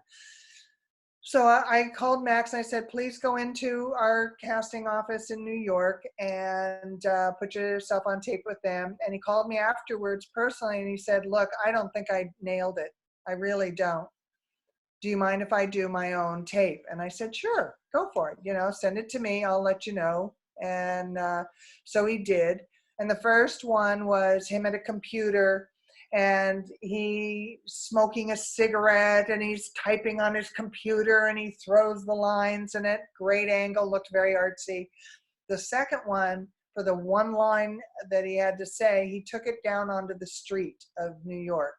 And the person taping him was behind him and shooting it. And he says his line and then he takes another step and he stepped in dog shit. And you see him go, oh, fuck, I stepped in dog shit. And he did this as he walked. And he sent it to me and he goes, what do you think? I said, I'm so glad you sent me everything. I'm going to show it to Bob because I know Bob has a sense of humor and he would, embrace it. Bob loved it. He showed it to Jodie Foster. She loved it. He turned to me and he said, don't tell him, but he's got the job. Just get him here and fly him from New York. And so we flew him from New York and he was so nervous and like, oh, what's going to happen, Vic? And I'm like, nothing. It's all good. It's all good. And then he walked in and he was able to be told that he had the job. So, and he's gone on to do wonderful things. He was on The Wire and he's just a terrific actor. So anyway, that's just another part of that Victoria doesn't remember as much, but we went to dinner at Mr. Chow because he wanted to tell you how grateful he was because he was about to quit acting until he got that job. I forgot that. You're right. Yes. And so he came with his wife and me and you, and we, and it was just really moving. Like I cried to hear the story about how he said, I'm done. I can't do this anymore. It's not working. And then you got him the job on Contact. And then of course now he's like a working actor on many things, been a series regular. He was 50 Shades of Grey, like big stuff that he's done since then. Yeah. He's done good. He's now directing his own stuff. So yeah, he's happy. But yeah, those are the fun ones. It's again, like I just keep saying it's Elijah Wood, self-taping and editing and putting music, and he did wardrobe because he knew that, Lord of the Rings was a mega project. So if you're about to make $150,000 or $250,000, whatever it is, to me, anything over 10 grand a week is really nice. It's worth the investment to go all out. This is what you do. This is what you love to do. You love to act. So make that, produce your little video, because it's your one special way of interpretation. And if they love it, they can always redirect you. There's always those ways. And I've said to some friends, and I say it to you guys too, if you go in the room with a casting director and you walk out and you are just devastated by the fact that you didn't do what you wanted to do, self-tape yourself and ask your agent or manager to submit it and say, she was feeling off, he was feeling off, please take a look at this. Whatever happens, now it's in the grace of God, that kind of thing. So I've promoted friends to do that as well. And look, Max is exactly that example. And it's happened before where they don't do well in the room, but when they have the privacy of their, home to do it in, it's worked. There was one actor that came in for us and he was so brilliant. And he had to play a Martian. It was very weird. And so he used the room and up and down and under chairs. And I said, how do you know what you're doing? You came into our office and you were able to just make it look fantastic, especially for us taping it. He says, I tape myself at home. I tape it over and over and over, and I practice different ways of doing it. And so that I'm ready when I go into the casting office. So whatever they throw me, whether they tell me to sit down, stand up, I'm ready to handle it, because that's my job as an actor. If I get on the set and the director changes it up on me, I've got to be Johnny on the ready. So well said, really, really well said. Do you want to tell the whole thing of the tape and then the not so good story about the other person we know, the audition for Lord of the Rings? Well, Elijah, I have shared with you, we had asked him to come in to read, and the agent said he would love to, this is so important, he would really love to put it on tape himself. And I give him such credit because he did a beautiful job. I wish I had saved the tape, again, VHS. But he hand delivered it so that he got to meet us and we could shake his hand at that time and say thank you, because he was very thankful that we allowed him to do that. So Scott and I, of course, ran in and looked at the tape right away, and we looked at each other because Peter Jackson did not believe that I was going to find Frodo or Samwise in Los Angeles. He said, "Oh no, don't worry about those guys, the elves and we'll do that out of England." And I'm like, no. We want all 18 roles. If the Brits can speak like Americans, you have to give the Americans the chance to speak like the Brits, and so on. So he laughed at me and he said, okay. And he gave me, he said he would come to LA for 3 days. He spent a month in UK trying to find him.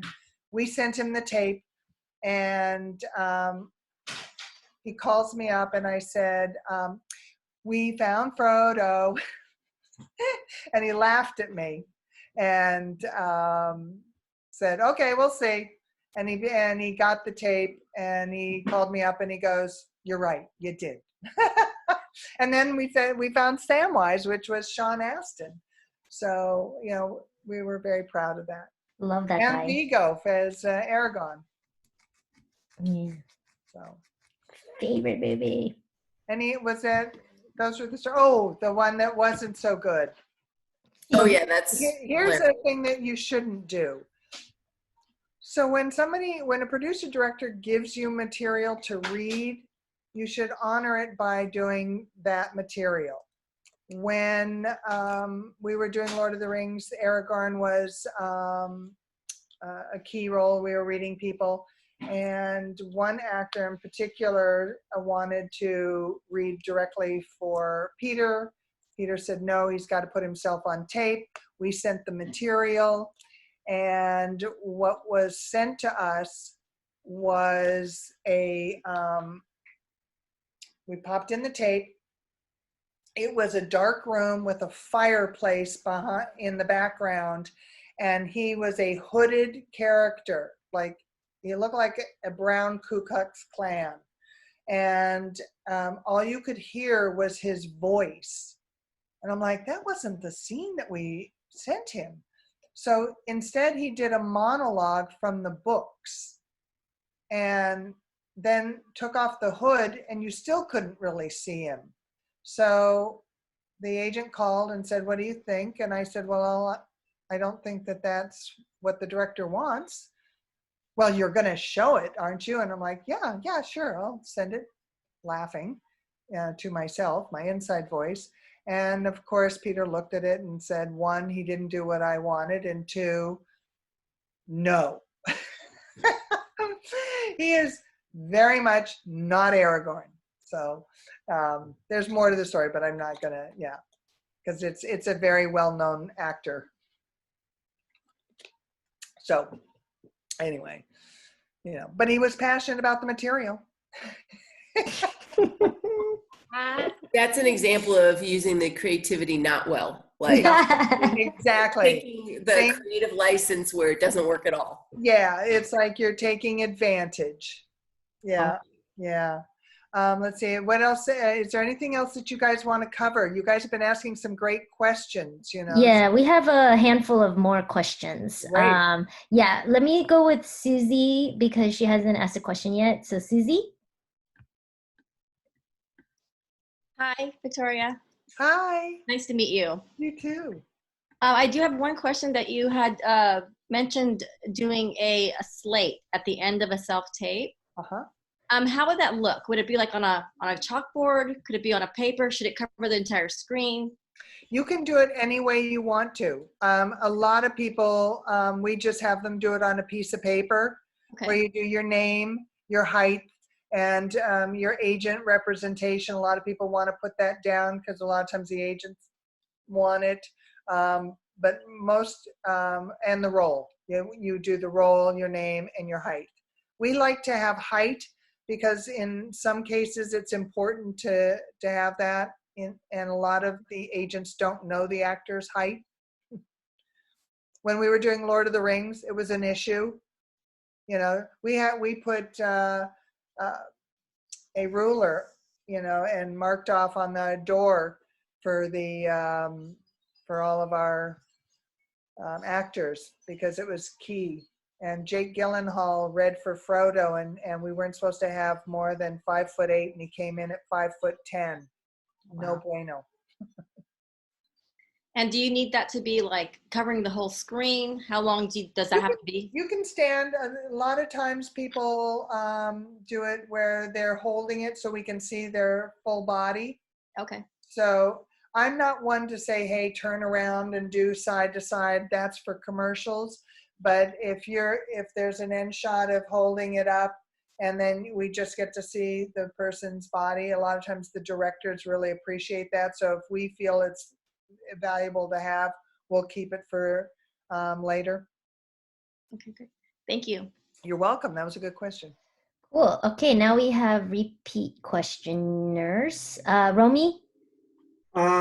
Victoria, you deal with agents on the other side, and we as an actor deal on this side. When multiple agents want to talk to you and they have an offer for you, what question one should be asking from these agents? How should they be selecting as an up-and-coming actor? Not that these are the top-rated agencies in Hollywood, but still they are doing business. So what question I should be asking them? What questions you should be asking your agent about? Agents before I sign a contract with them. So you're talking about as if you were looking to find an agent and what you should be asking of the agent? So there are multiple agents who wants to offer me a contract so that they can represent me. Right. And I have their contracts, but I want to pick the right one. I don't know if there is right versus wrong, but what question should I ask these agencies before picking one of them?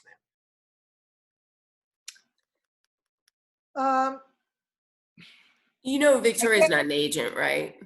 Yeah, no, I know, but she deals with agents on the other side, so she may know that okay, these are good agents. I mean, the way they represent their talent, or they are from that perspective. If she has any good advice for us. Well, they're usually selling, you know, the talent to us, right? So, but me, if I were walking in to work with an agent, I think my first logical question would be, are they looking for my kind of diversity, you know, and are there roles do they feel that there's a good amount of opportunities, or is it a limited amount of opportunities? And what could I do as an actor that helps them sell me?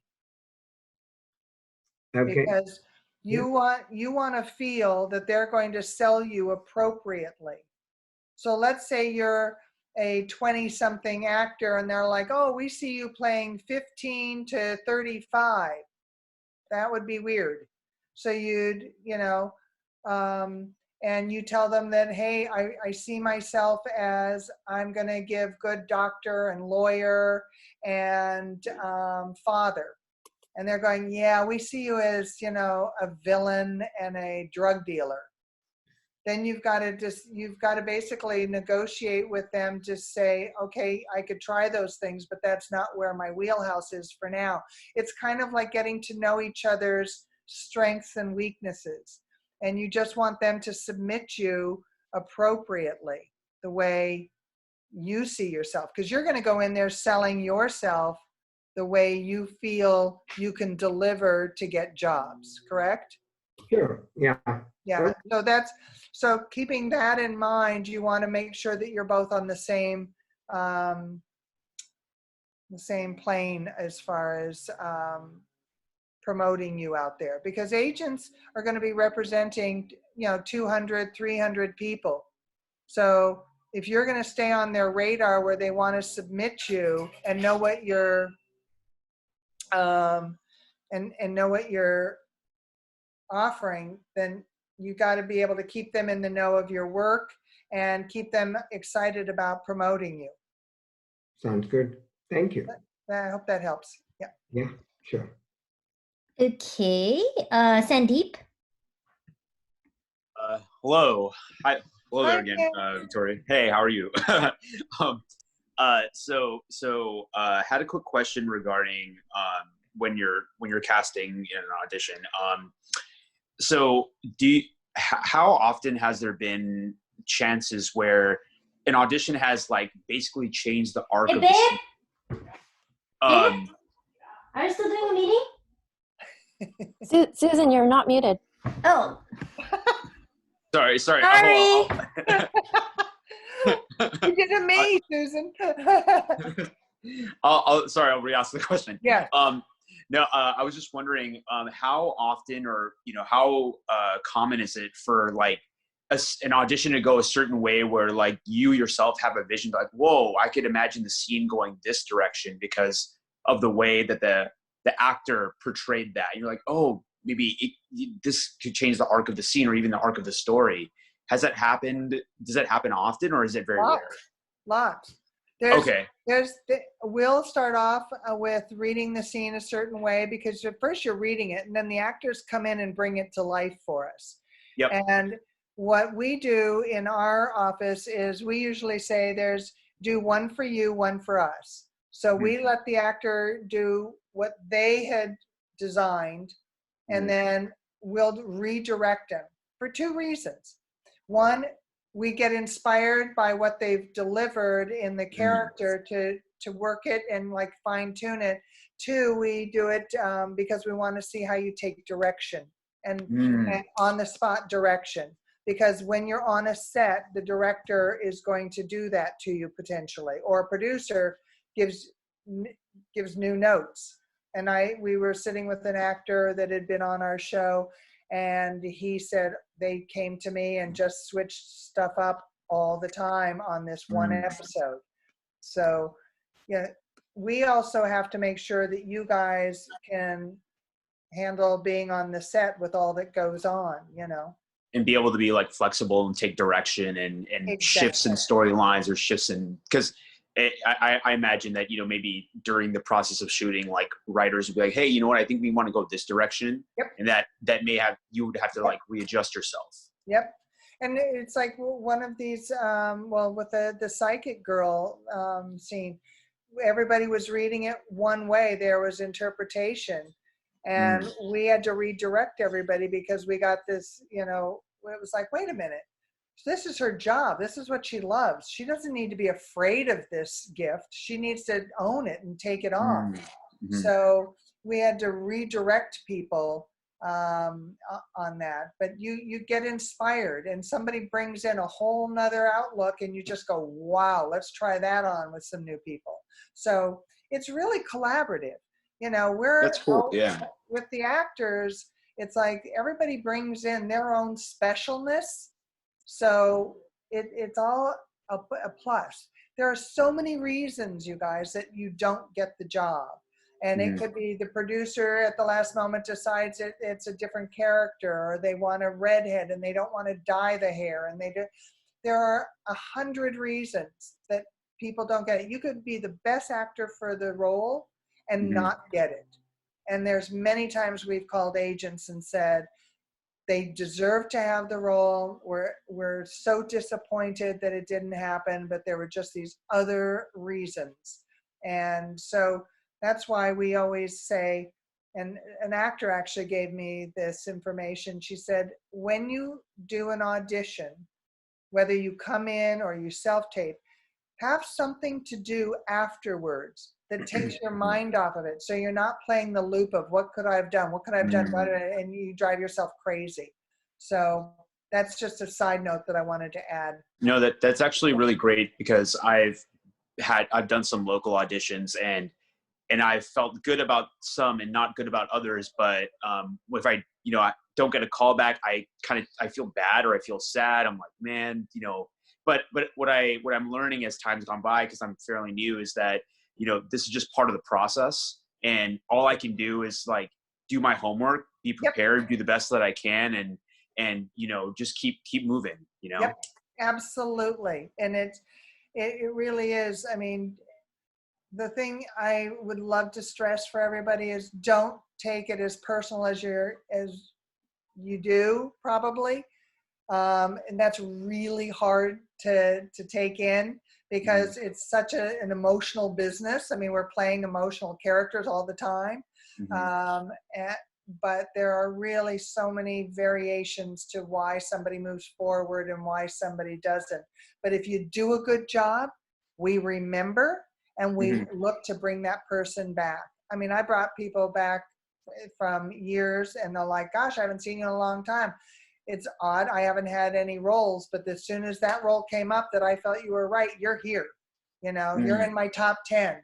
So great. It does, but be ready, like you said, do your homework and be the best you can in that role. And if you don't feel good about an audition, go home and do it again, and try and send it in to them and say, hey, you may or may not see it, but I just wanted you to have it. Those things haunt us, I think, at times. We'll say it's in our inbox, oh, we should just look at it. Thank you for all of that. That I personally really helps me. So I really appreciate that. Oh, good. I'm glad. Aw. Valentina, then David, then Shiloh, sorry, and then Jillian, and then Sophia. Okay, so Valentina. Thank you, Susan. Oh my gosh, endless, amazingly great information, Victoria. Thank you. Oh, good. My question might not have an answer. It goes back to what you said a little while back about people who sometimes really pop on screen versus in real life. And my question about that is there anything to do about that if you are that type of person? Because I've noticed it as well, that some people's face, the angles, whatever it is, the camera loves their face. And you see them in real life and it's just not as charming, and vice versa. So yeah. If you are the person that doesn't read as well on camera, is there anything to be done about that? Well, if somebody is worried about that, then I would play around with makeup and lighting and angles. So we had an actress come in when we were doing Death Race, and we have our camera, we have a chair there. It was supposed to be a car scene. So we had the chairs facing towards the window, and Scott's the reader, because Scott likes to read and I like to run camera. So she walks in, and unfortunately she didn't handle herself well. So she was a bit snooty, but she just changed the chairs and said, no, I have to have this angle. Not, do you mind if we do this? But this is what I have to have, and was very arrogant about it. And so she did the scene, but she knew that she needed a certain lighting and had to be shot at one certain angle. She was, since the series, regular for years on a show, and I used to watch. Yeah, I could see where that worked in the room is what she did, and she demanded on the show. So, but makeup has a lot to do with it too, and the lighting. And now there's so many things online that you can buy. Like I'm seeing those clip-ons where you can have those little light rings, and there's so many easy things to use to do. Tapes are attached to your computer. So that would be my best suggestion. Okay, great. Thank you. You're welcome. Okay, David? Hey guys, hey Victoria. Hi there. Hi, David. Hey, I know you. yeah, it's so great to see you. This is fun. This is so fun, and Oh, thank you, good. Nancy. Thank you, Nancy, and First Take for giving us this access too. It's so awesome. Um, I'm going back to type again. The character versus lead. What if? And I'm not even sure if I do fall in this place, but I'm starting to wonder if this is where I am. What if you're not a lead, but you're also not character? What advice would you give for someone that's in that position? Or maybe it's a silly question too, because as long as we're just trying to get as close to the best acting we can be, it shouldn't matter. I don't know. What advice would you give to someone that's not necessarily one or the other? Plus, I'm not white, but I'm not super ethnic either. I'm ethnically ambiguous.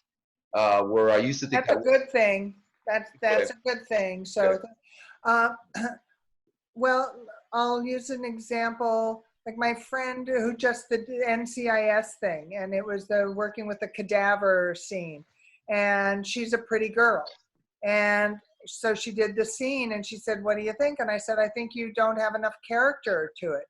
So sometimes if you look at all the NCIS shows, those people that are in that room that work with the cadavers are kind of quirky, offbeat people. So bring an element of yourself that kind of enhances quirky or offbeat. So if you can add a little extra something, whether it's, so she put her hair up and put on glasses and made it a little bit more animated, and it just made the scene pop. So a pretty girl made herself more charactery. So it could be a personality thing. You have whatever scene you do, it might be something where you could wear a hat on backwards, or, just something could be colorful, just something that kind of pops for you, that individualizes it so it doesn't seem so homogenized, and or just a trait that you could add to the character that just makes you pop. Does that help? Yeah, I think so. I mean, in terms of being clean cut, though, but I don't have I'm not 6 feet, and I'm not white. I'm not white. Should I worry about that? No, I mean. Not at all. Not at all. Okay. You're actually more desirable being diversified in where they can't pinpoint you, but yet you look a bit ethnic. So that's more likable than white people are having the hardest time. Okay. Really, it's like that's the hardest now. It's like they're not desirable. So my friend is growing a beard. I'm like, great, try the beard thing. But yeah. Okay, I hope you. that helps a little bit. But Well, yeah, thanks, you're David. right in the sweet spot of the look right now. Thank you so much. Jillian, and then Sophia. Hi. Hi. Thank you so much for doing this. I'm so excited to meet you. Me too. I have a question about resumes. If you are looking at a resume for someone who's pretty new and doesn't really have much to write down, which is me, how interested are you in the things that they put down under like special skills or previous jobs that they've had? Like for me, I used to be a ballerina, so I've done acting on stage, but I don't have like television credits. Mm-hmm. Interesting to you at all, or for you is that like always put special abilities? Okay. And if there's something of humor that you can do too, try that. Okay. It's like we'll look at those, and sometimes it'll say, can chew gum and walk at the same time? I mean, that's kind of funny, and so we'll bring it up, or does something interesting, so are you seeing this resume? Can you guys see this? Yes. Okay, so here's, television. There's a lot of actors that don't have a lot of credits, and they work with big agencies and stuff, so they just put down what they have. You have 3 columns. I'm going to say with his resume, not loving that. Let me see if I can, oh, look, George, what does George have? Okay, so here I like it better. So everything on the first column is all in caps. That's the project that you've done. And it says the kind of movie, but he's usually a lead in everything, George Newbern. So I would put, you might say co-star, or yeah, see where it says guest star, recurring, co-star, and the type of character you play. So if you played a ballerina in something, put ballerina. We don't care about the name. We don't need to see lead Jillian, you know. We would like to know Jillian played a ballerina. That's key. Oh, she played a ballerina in 3 different projects. I bet you she's good. You know, a bartender 3 times, 2 times.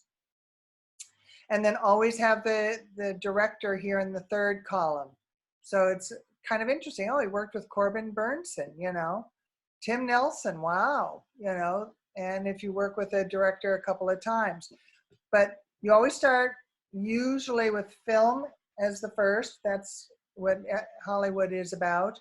Television next. Then you go down a lot of, so then he decided to put MOWs separate. Training, oh, he had no training, no, just training twice. So he's done, oh, he did ballet. And so he's put down his training, but special abilities definitely, and accents. If you have accents, put that in there. And also put your height. He did not put his height, dude. Wonder how many pictures he has. So he has 2. So that's the resume part that I recommend. But don't feel Thank you bad so about it. much. Yeah, and if you've done web series, put those on. That's okay. And also the training with any schools, you know, that's always good to do too. Thank you so much. You're welcome. Thank you. Sophia? Hi, thank you so much for doing this. Oh, you're welcome. I was just wondering if you're going in for an audition, do you have like a certain preference of whether to self-tape or to go in an audition? So if you look at that's a very good question. Your representative is going to recommend that you go in because meeting us is usually the most optimum. But if you feel that you are better at doing self-tapes until you get it right, like you need, 10 times to do it to really polish it and get a handle on it, then say that you'd love to self-tape. It does not hurt our feelings, at least not mine. I think, fine. When you come into a casting office, you usually get only 2 run-throughs with us. One for you, one for us, and maybe a 3rd. So you have to think about the role and what the investment is and talk it over with your agent or manager. Because some cases it's good to go have an initial meeting with us so that we've met each other in person. And then after that, in future ones, do self-tapes if you feel you're stronger at self-tapes. And you have a good reading partner, and you have a good lighting, and you have good, setup to self-tape.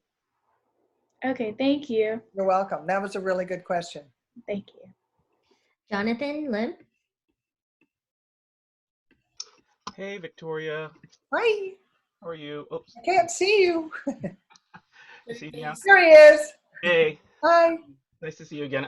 You every too. time I see you, we learned something totally new, and just chatting with Susan how a lot of my questions were always being answered, but now I have one that hasn't been answered yet. Yay. And it had to do, I maybe actually brought it up earlier about, what she had a question about what you don't pay to have an audition, and I think there was another thing with the open call about maybe they didn't want people to pay to have like their audition produced. So my question relating to that is, do you see a lot of people having their self tapes produced by an outside company per se? For example, maybe Yes. know about computers or don't have that Yes. type of ability, and does that make a difference, an advantage or disadvantage? There are professional audition companies that, yes, what we're saying is you don't want to pay like the casting office or a manager to send in your audition. But if you get an appointment and you're like, oh, I have nobody to read with, it's a really important role, there's quite a bit there, I'm going to go rent an hour at the studio and work with a professional camera person. There's absolutely, you should do that. I know numerous friends that have done that, especially if it's something key and important. Okay. I'm guessing, Jonathan, when I've seen those blurbs for the open calls, that why casting directors are putting that in there is because it's such a huge, like the NCIS, they had 30,000 people submit in the first 2 weeks. Yeah. So I'm guessing that they're just trying to be a little bit protective of the actors, going, you're just one little read in 30,000. It's not like if you're auditioning for a role, you're one of 10 people perhaps versus 30,000. And I think they're just trying to look out for actors to go, don't spend money on this. Yeah. Oh, yeah.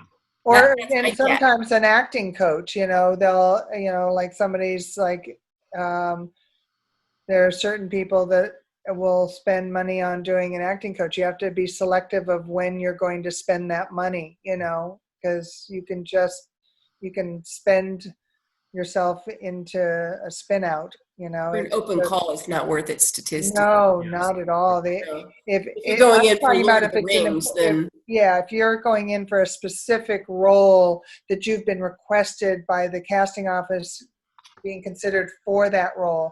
But yeah, there's I think also one where you say, it was like one line and people had to then elaborate and then start a monologue and stuff. And my friends were doing it and I said, you know what, stand out, make it funny.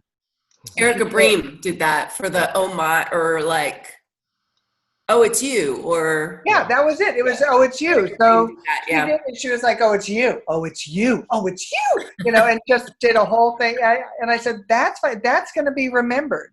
Yeah. That's again out of the box thinking, instead of oh, it's you. And another friend did it, and she was talking about dogs and depression and abuse, and I'm like, that is so depressing. It's like you won't get past 10 seconds of somebody looking at your tape when you're going, oh, and you took a dog. Oh, it's you. Yeah, I was like, oh.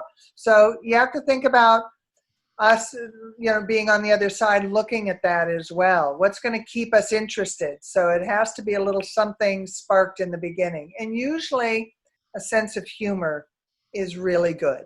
Especially in those big calls where there's so many. Yeah. It gets old to see the drama. Yeah. Yeah. So then on the other extreme, if you are asked to submit a tape of there's something that you're going out for, and if there's only 5 or 10 people, something like that, would it be worth it to produce it a little bit? And you had mentioned music earlier. I mean, or just do. Well, that was Elijah going up for the lead in Lord of the Rings, which was 3 movies. Yeah. So for him, he knew that, he'd already been a child actor. He knew that he was, in the running. He had those big eyes. I mean, his agent probably said, you know what, go for the gusto. He got actor friends. He got wardrobe. He edited it. He did music. I mean, it was 2 fully produced scenes. And very rarely has anybody done that. And I can't think of anybody else that's done quite that much.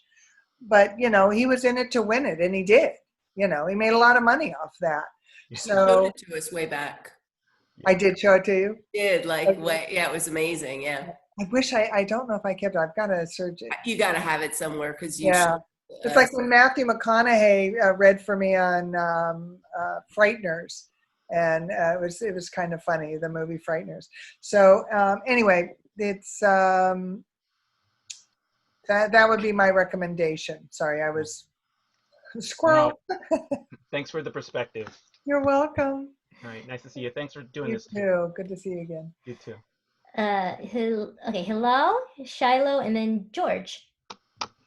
Hi. Megan. Have lots of questions. Great.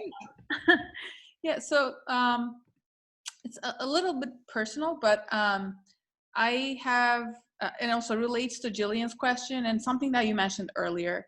So I've been a scientist in the past, and then I now am a designer in technology. And I've had maybe 7 different hair colors. Like I just like love doing different things in my life. And I mean, that's kind of who I am. And I hear that it's important to like show who you are.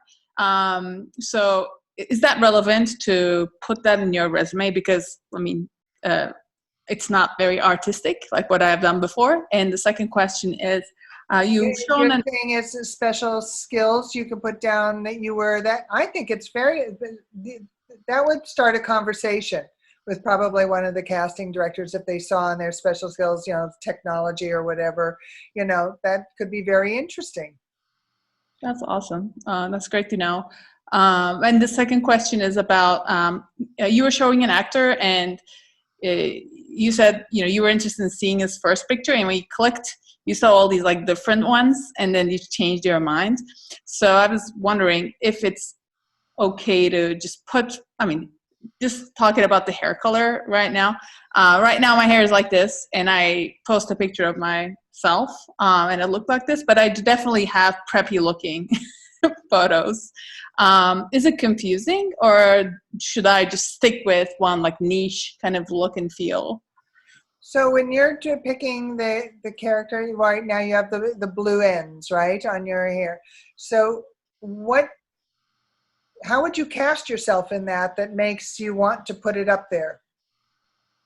Yeah, I guess like more like cyberpunk, coder, tech girl. I don't know. So if that's it, then you have to create that whole look, not just put up a shot with the blue ends. If you want to be a cyberpunk or one of those techos, give her that whole look to make it a specific, so that we get it by looking at the photo. Otherwise, it's just a photo with her having blue hair. Gotcha. That's kind of like the halfway mark. It's like, oh, it's a pretty look, but she's got blue hair. Oh, then she's got a pretty look over here, and it's brown hair. That's a great point. That's a really good point, Vic. But I would also say when your hair is a bunch of different styles, they don't know what your current thing is. That gets a little bit confusing. Like if I've got people that have like short hair, but then they also have pictures with long hair. And when they click and they're like, they're going to they can't grow their hair. So I do think that there's confusion in having photos that look really different. It's good to take the old ones off so that they kind of get a sense of what you're going to look like right now. And if you're being upfront about, is it short or long right now? Because or is it blonde or brunette? They're not going to want to sit there and go, we're going to color this person's hair, especially for something that's like a co-star. And I've called agents before and asked, what do they look like now? We did hire an actor when we looked at his demo, and he was very lean and looking good. And when he showed up on set, he was about 25 pounds overweight. Mm-hmm. And it was an uh-oh moment, because that's not what they thought they were hiring. So it was awkward. It was, he was almost released, and he had he had 5 episodes on our show. So yeah, so current is good to have up there. Yeah, that's hard when we see pictures that are really old and it's obvious that they're really old. Thank you. I appreciate it. You're welcome. Shiloh?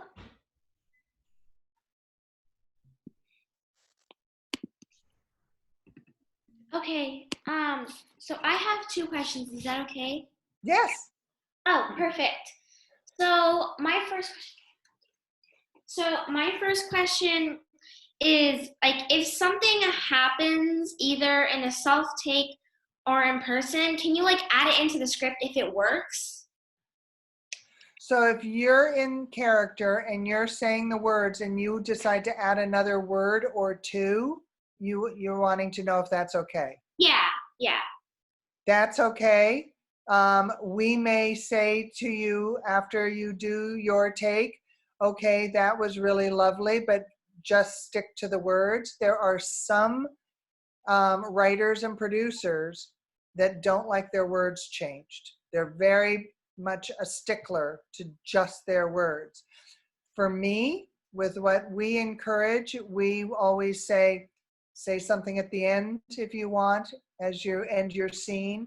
Like a lot of times the casting director has the last line, and we say, look, feel free to add your own line so that you end the scene. If you're in the throes of your scene and you say something else, and change it around a little bit, if it's better, it's better.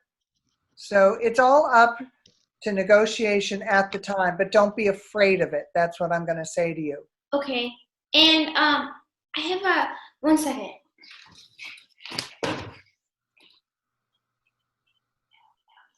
That was actually a good question. After Shiloh, I do need to take a quick break. Okay. Hi, this is Shiloh's mom. Hi, Mom. Hi. So, for actors who can, let's say, play on the line of versatility with their ethnicity, that there's somebody like Shiloh can show her ethnicity, but also she can play a little bit more to the vanilla side. How important is it for her to display that through her calling card or her casting cards? When you say, you mean through her photographs, her headshots? Yes. I would say that it's a good idea to show both sides. She's got a great look. So, for instance, straightening her hair is what I would think you're thinking of by doing that and giving her that kind of Disney look, and then also letting it be wild and free form. Right. I think having those two sides could be very advantageous for you. Okay. And it's fun. And then ultimately, whatever agent or manager you work with will help in that direction as well. So, but for starters, it's going to look more versatile, that she can play, both sides. Right. Exactly. Okay. Yeah. Look, Halle Berry does good. Yeah, exactly. That's what I was thinking. Yeah, exactly. Yeah. There's a lot, and Jennifer Beals. Yeah, absolutely. And it's so there, to me, it's only a plus. Okay, great. All right. Thank you. You're welcome. Thank you. You're welcome. All right. Victoria, if you need to take a break, we can take Yeah, could I do it like a 3-minute break? I'll be right back. Can I leave things just as is? Or? Yes. Okay. Yeah, you may. Yeah, if you want to mute yourself, you could in case there's noise over there. But no, I'm going into a couple other rooms. Oh, okay, all right. And then we'll have 3 more people with questions: George, Emilia, and Shannon.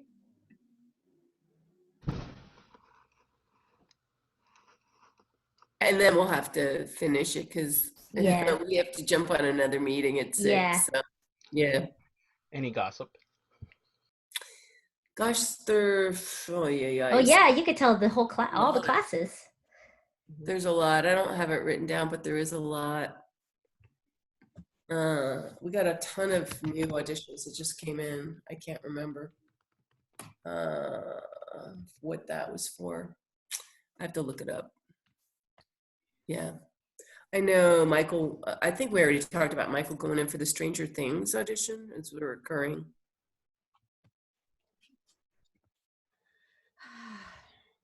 Oh, love you, Alex. Yeah, there have been a lot of open calls, so this is a great time to be practicing self-tape with all the open calls. Well, we did something fun last night, off topic, but we went out to our place in Santa Cruz, and we didn't have a TV there for the longest time, and finally got a TV, and it had we didn't have cable or internet, but we were able to tether the phone, and then we just started watching YouTube videos of like musicals and just started doing karaoke to stuff because there's some amazing karaoke videos on YouTube. So if you've got nothing to do during shelter in place, look up a Jeez. song, and then it's like amazing. So anyway. And maybe pointed out, which is true, that NCIS extended their deadline till tomorrow night for the open call. Okay, it looks like Nikki has a question too, but for some reason her raising hand is not working. So hopefully we'll have time. Hey, I'm back. Hi. Miss me? No. Yes, a lot, immensely. All right. So if we could Can't have wait to come here in person, Vic. I miss you. You know, the last thing I did was come down to LA to visit you when we went to David's show. It's the last thing I did. Oh, that was so much fun. My house for 8 weeks since I saw you last. Wow. It happened really. They're so close after that too. Yeah. Okay. Okay. Good. All right. Okay, so hopefully we'll have enough time, but right now I'm gonna George, please. Yeah. Yeah, hi. Hi, So- George. I Hi, can so see you first I now. want to say thank you for like doing all of this. It's been really helpful already. Oh. And I have one question. So you probably look over lots of self-tapes at a time. So what makes an actor self-taping like stand out from the others, in your opinion? Well, to be really honest, if they're off book, that's the first thing that makes me pay attention and appreciate it more, because there are quite a few actors in self-tapes that are reading. And I used to say way long time ago that, you know, having the scene in your hand is okay. But in today's world, an actor performs better when they're memorized. They just can take on the whole character, because the character is not just here. It's in the whole body movement, you know, the way they walk, the way they talk, the mannerisms. So when you are limited by having to look into a piece of paper, it takes you out of the moment, and it takes us as an audience out of the moment. So that's why I really promote knowing your material, because you express better. Yeah. And these days, everybody's memorized. So if you're like the majority of people are, so it looks bad really in contrast. Yeah. The expectation has just changed quite a bit. And using, you know, it's the setting up of the scene. So self-tapes, I want to see the person, you know, really create an ambiance of the scene that they're in. I want to feel like if they're noticing somebody, what's going on, you know, if somebody's being attacked or hurt, you know, they're looking around, you know, because if you're just doing this, not everybody always looks at each other the whole time. So create an ambiance of what's happening. That keeps me wanting to watch somebody versus just talking, you know. Cool. That Thank makes you. sense? Oh, good. Yeah. Yeah. Okay. Okay. Thank you. Emilia? Hi. Hello. It's great to meet you. I just had like, it's kind of a more like obvious question, but I'm just gonna ask it anyways. Okay.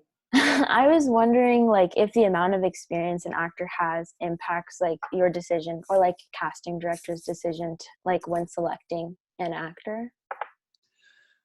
Well, that is a good question.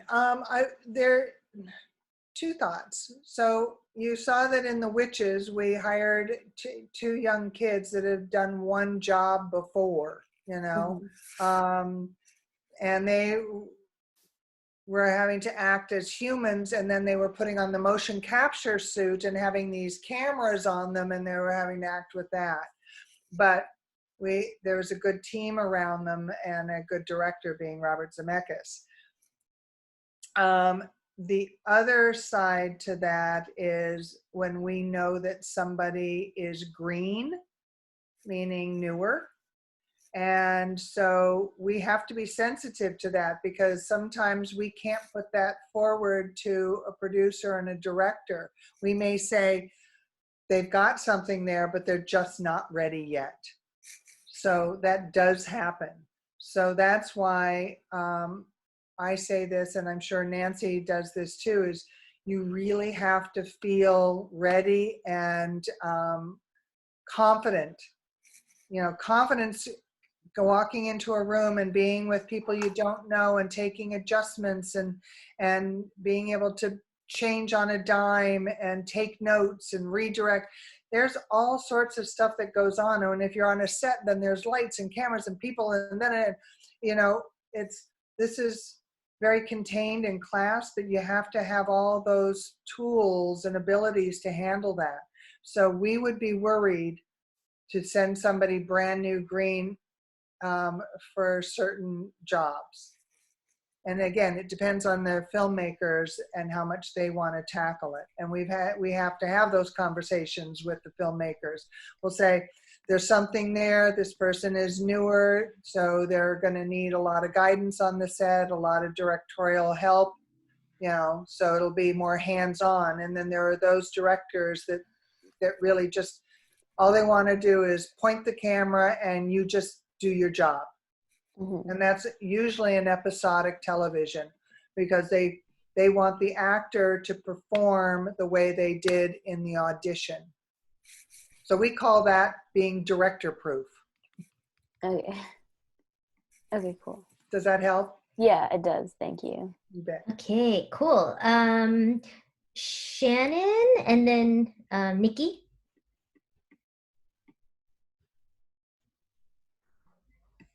I see Amelia and George's names.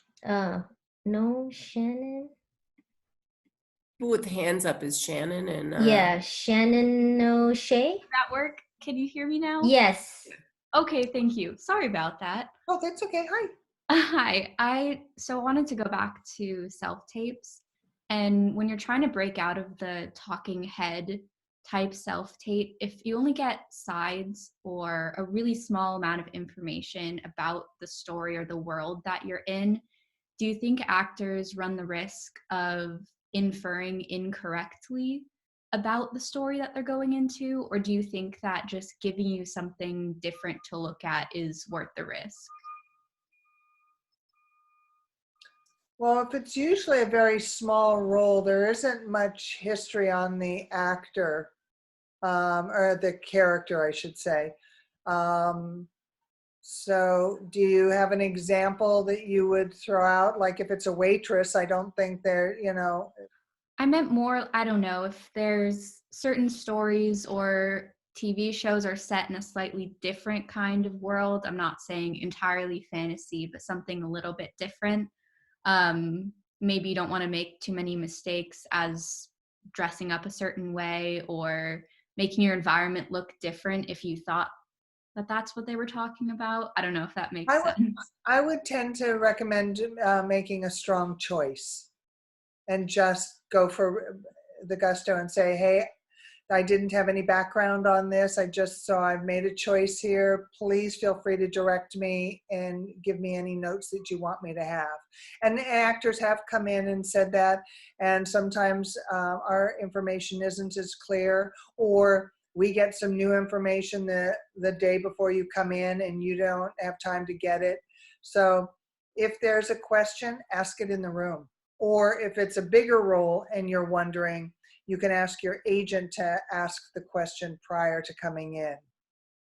I would say, though, I'm going to add to that, because yeah, we get all the time these days more and more scripts that for bigger things are more cryptic. Like we had one of our people go in and was one of the final people for one of the leads in a Clint Eastwood movie. Right. And they were very guarded and protective about the material and how much information. They blocked out big chunks of the scene. Quite truthfully, you're expected in your acting training to know how to look at that and figure out how to put the clues together. It's a part of experience and training that at that level, you are expected to really understand that, to figure out how to read between the lines and how to fill it in. Yeah. And So it takes time in terms of acting craft to get to that place that you can pick up any script and know exactly what's going on, even with very little information, and your choices are appropriate. And it's just You're training. very right on that. But when nothing in but doubt training. in the room, ask, some extra stuff, But overall, if you ask questions of things that you should have known, it's not the greatest, of things like going, well, if like, you're seeing a Clint Eastwood thing and a lot of it's blocked out, and then maybe the safe thing would be to say, is there anything that I need to know that isn't already on the paper? And you've meantime made a strong choice for what you have received. And then you ask that just as a catch-all in case they give you any extra in the room and it doesn't look like you don't know. Our guy, they liked it so much that they were like, oh my God, I've never seen anybody do that, but it's perfect for what we're, Yeah, no, but it's like, that's helpful you have to to know enough. Yeah.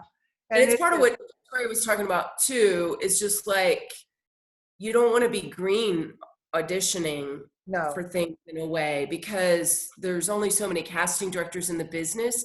And if you're showing up and not being competitive, you're not going to get brought in again. And so you won't be called back to other things. Yeah. Because a lot. It's important to really, I think actors so often want to get seen quickly. Yeah. And there's a misunderstanding of going, if you're getting seen at that point and you're not ready, that's bad. You're burning bridges. It's not helpful. Oh yeah, absolutely. Thank you so much. Yeah, Cool. there's a lot of known actors that say that they spent, 2 and 3 years in school just making sure that they were learning their craft before they went out there and even started auditioning, Awesome. Yeah. Thank you. Nikki, do we have time? Nikki? I think one more question. Victoria, it's a great pleasure that I got this opportunity to talk to you. It's amazing. So I had a question, of course, you can see by my accent and the way I look, I'm super Indian, thick Indian accent. So what are the kind of roles that people like us get, and if there are good amount of roles out there, any insight into that? You know what, there's so much more diversity and it's so much more acceptance. You should feel good about it. Sorry about my dogs. Okay. So just keep plowing ahead at going. It keeps broadening. So the limitation is really on yourself.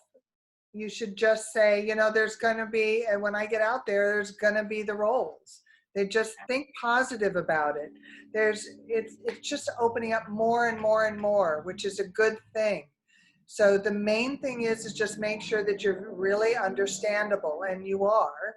So that's just going to be the practice at making sure that whatever scenes you're given, that it's always understandable. Okay. Thank you. You're welcome. Nancy, do we have time for one more question? Yeah, one more. Okay, Mickey?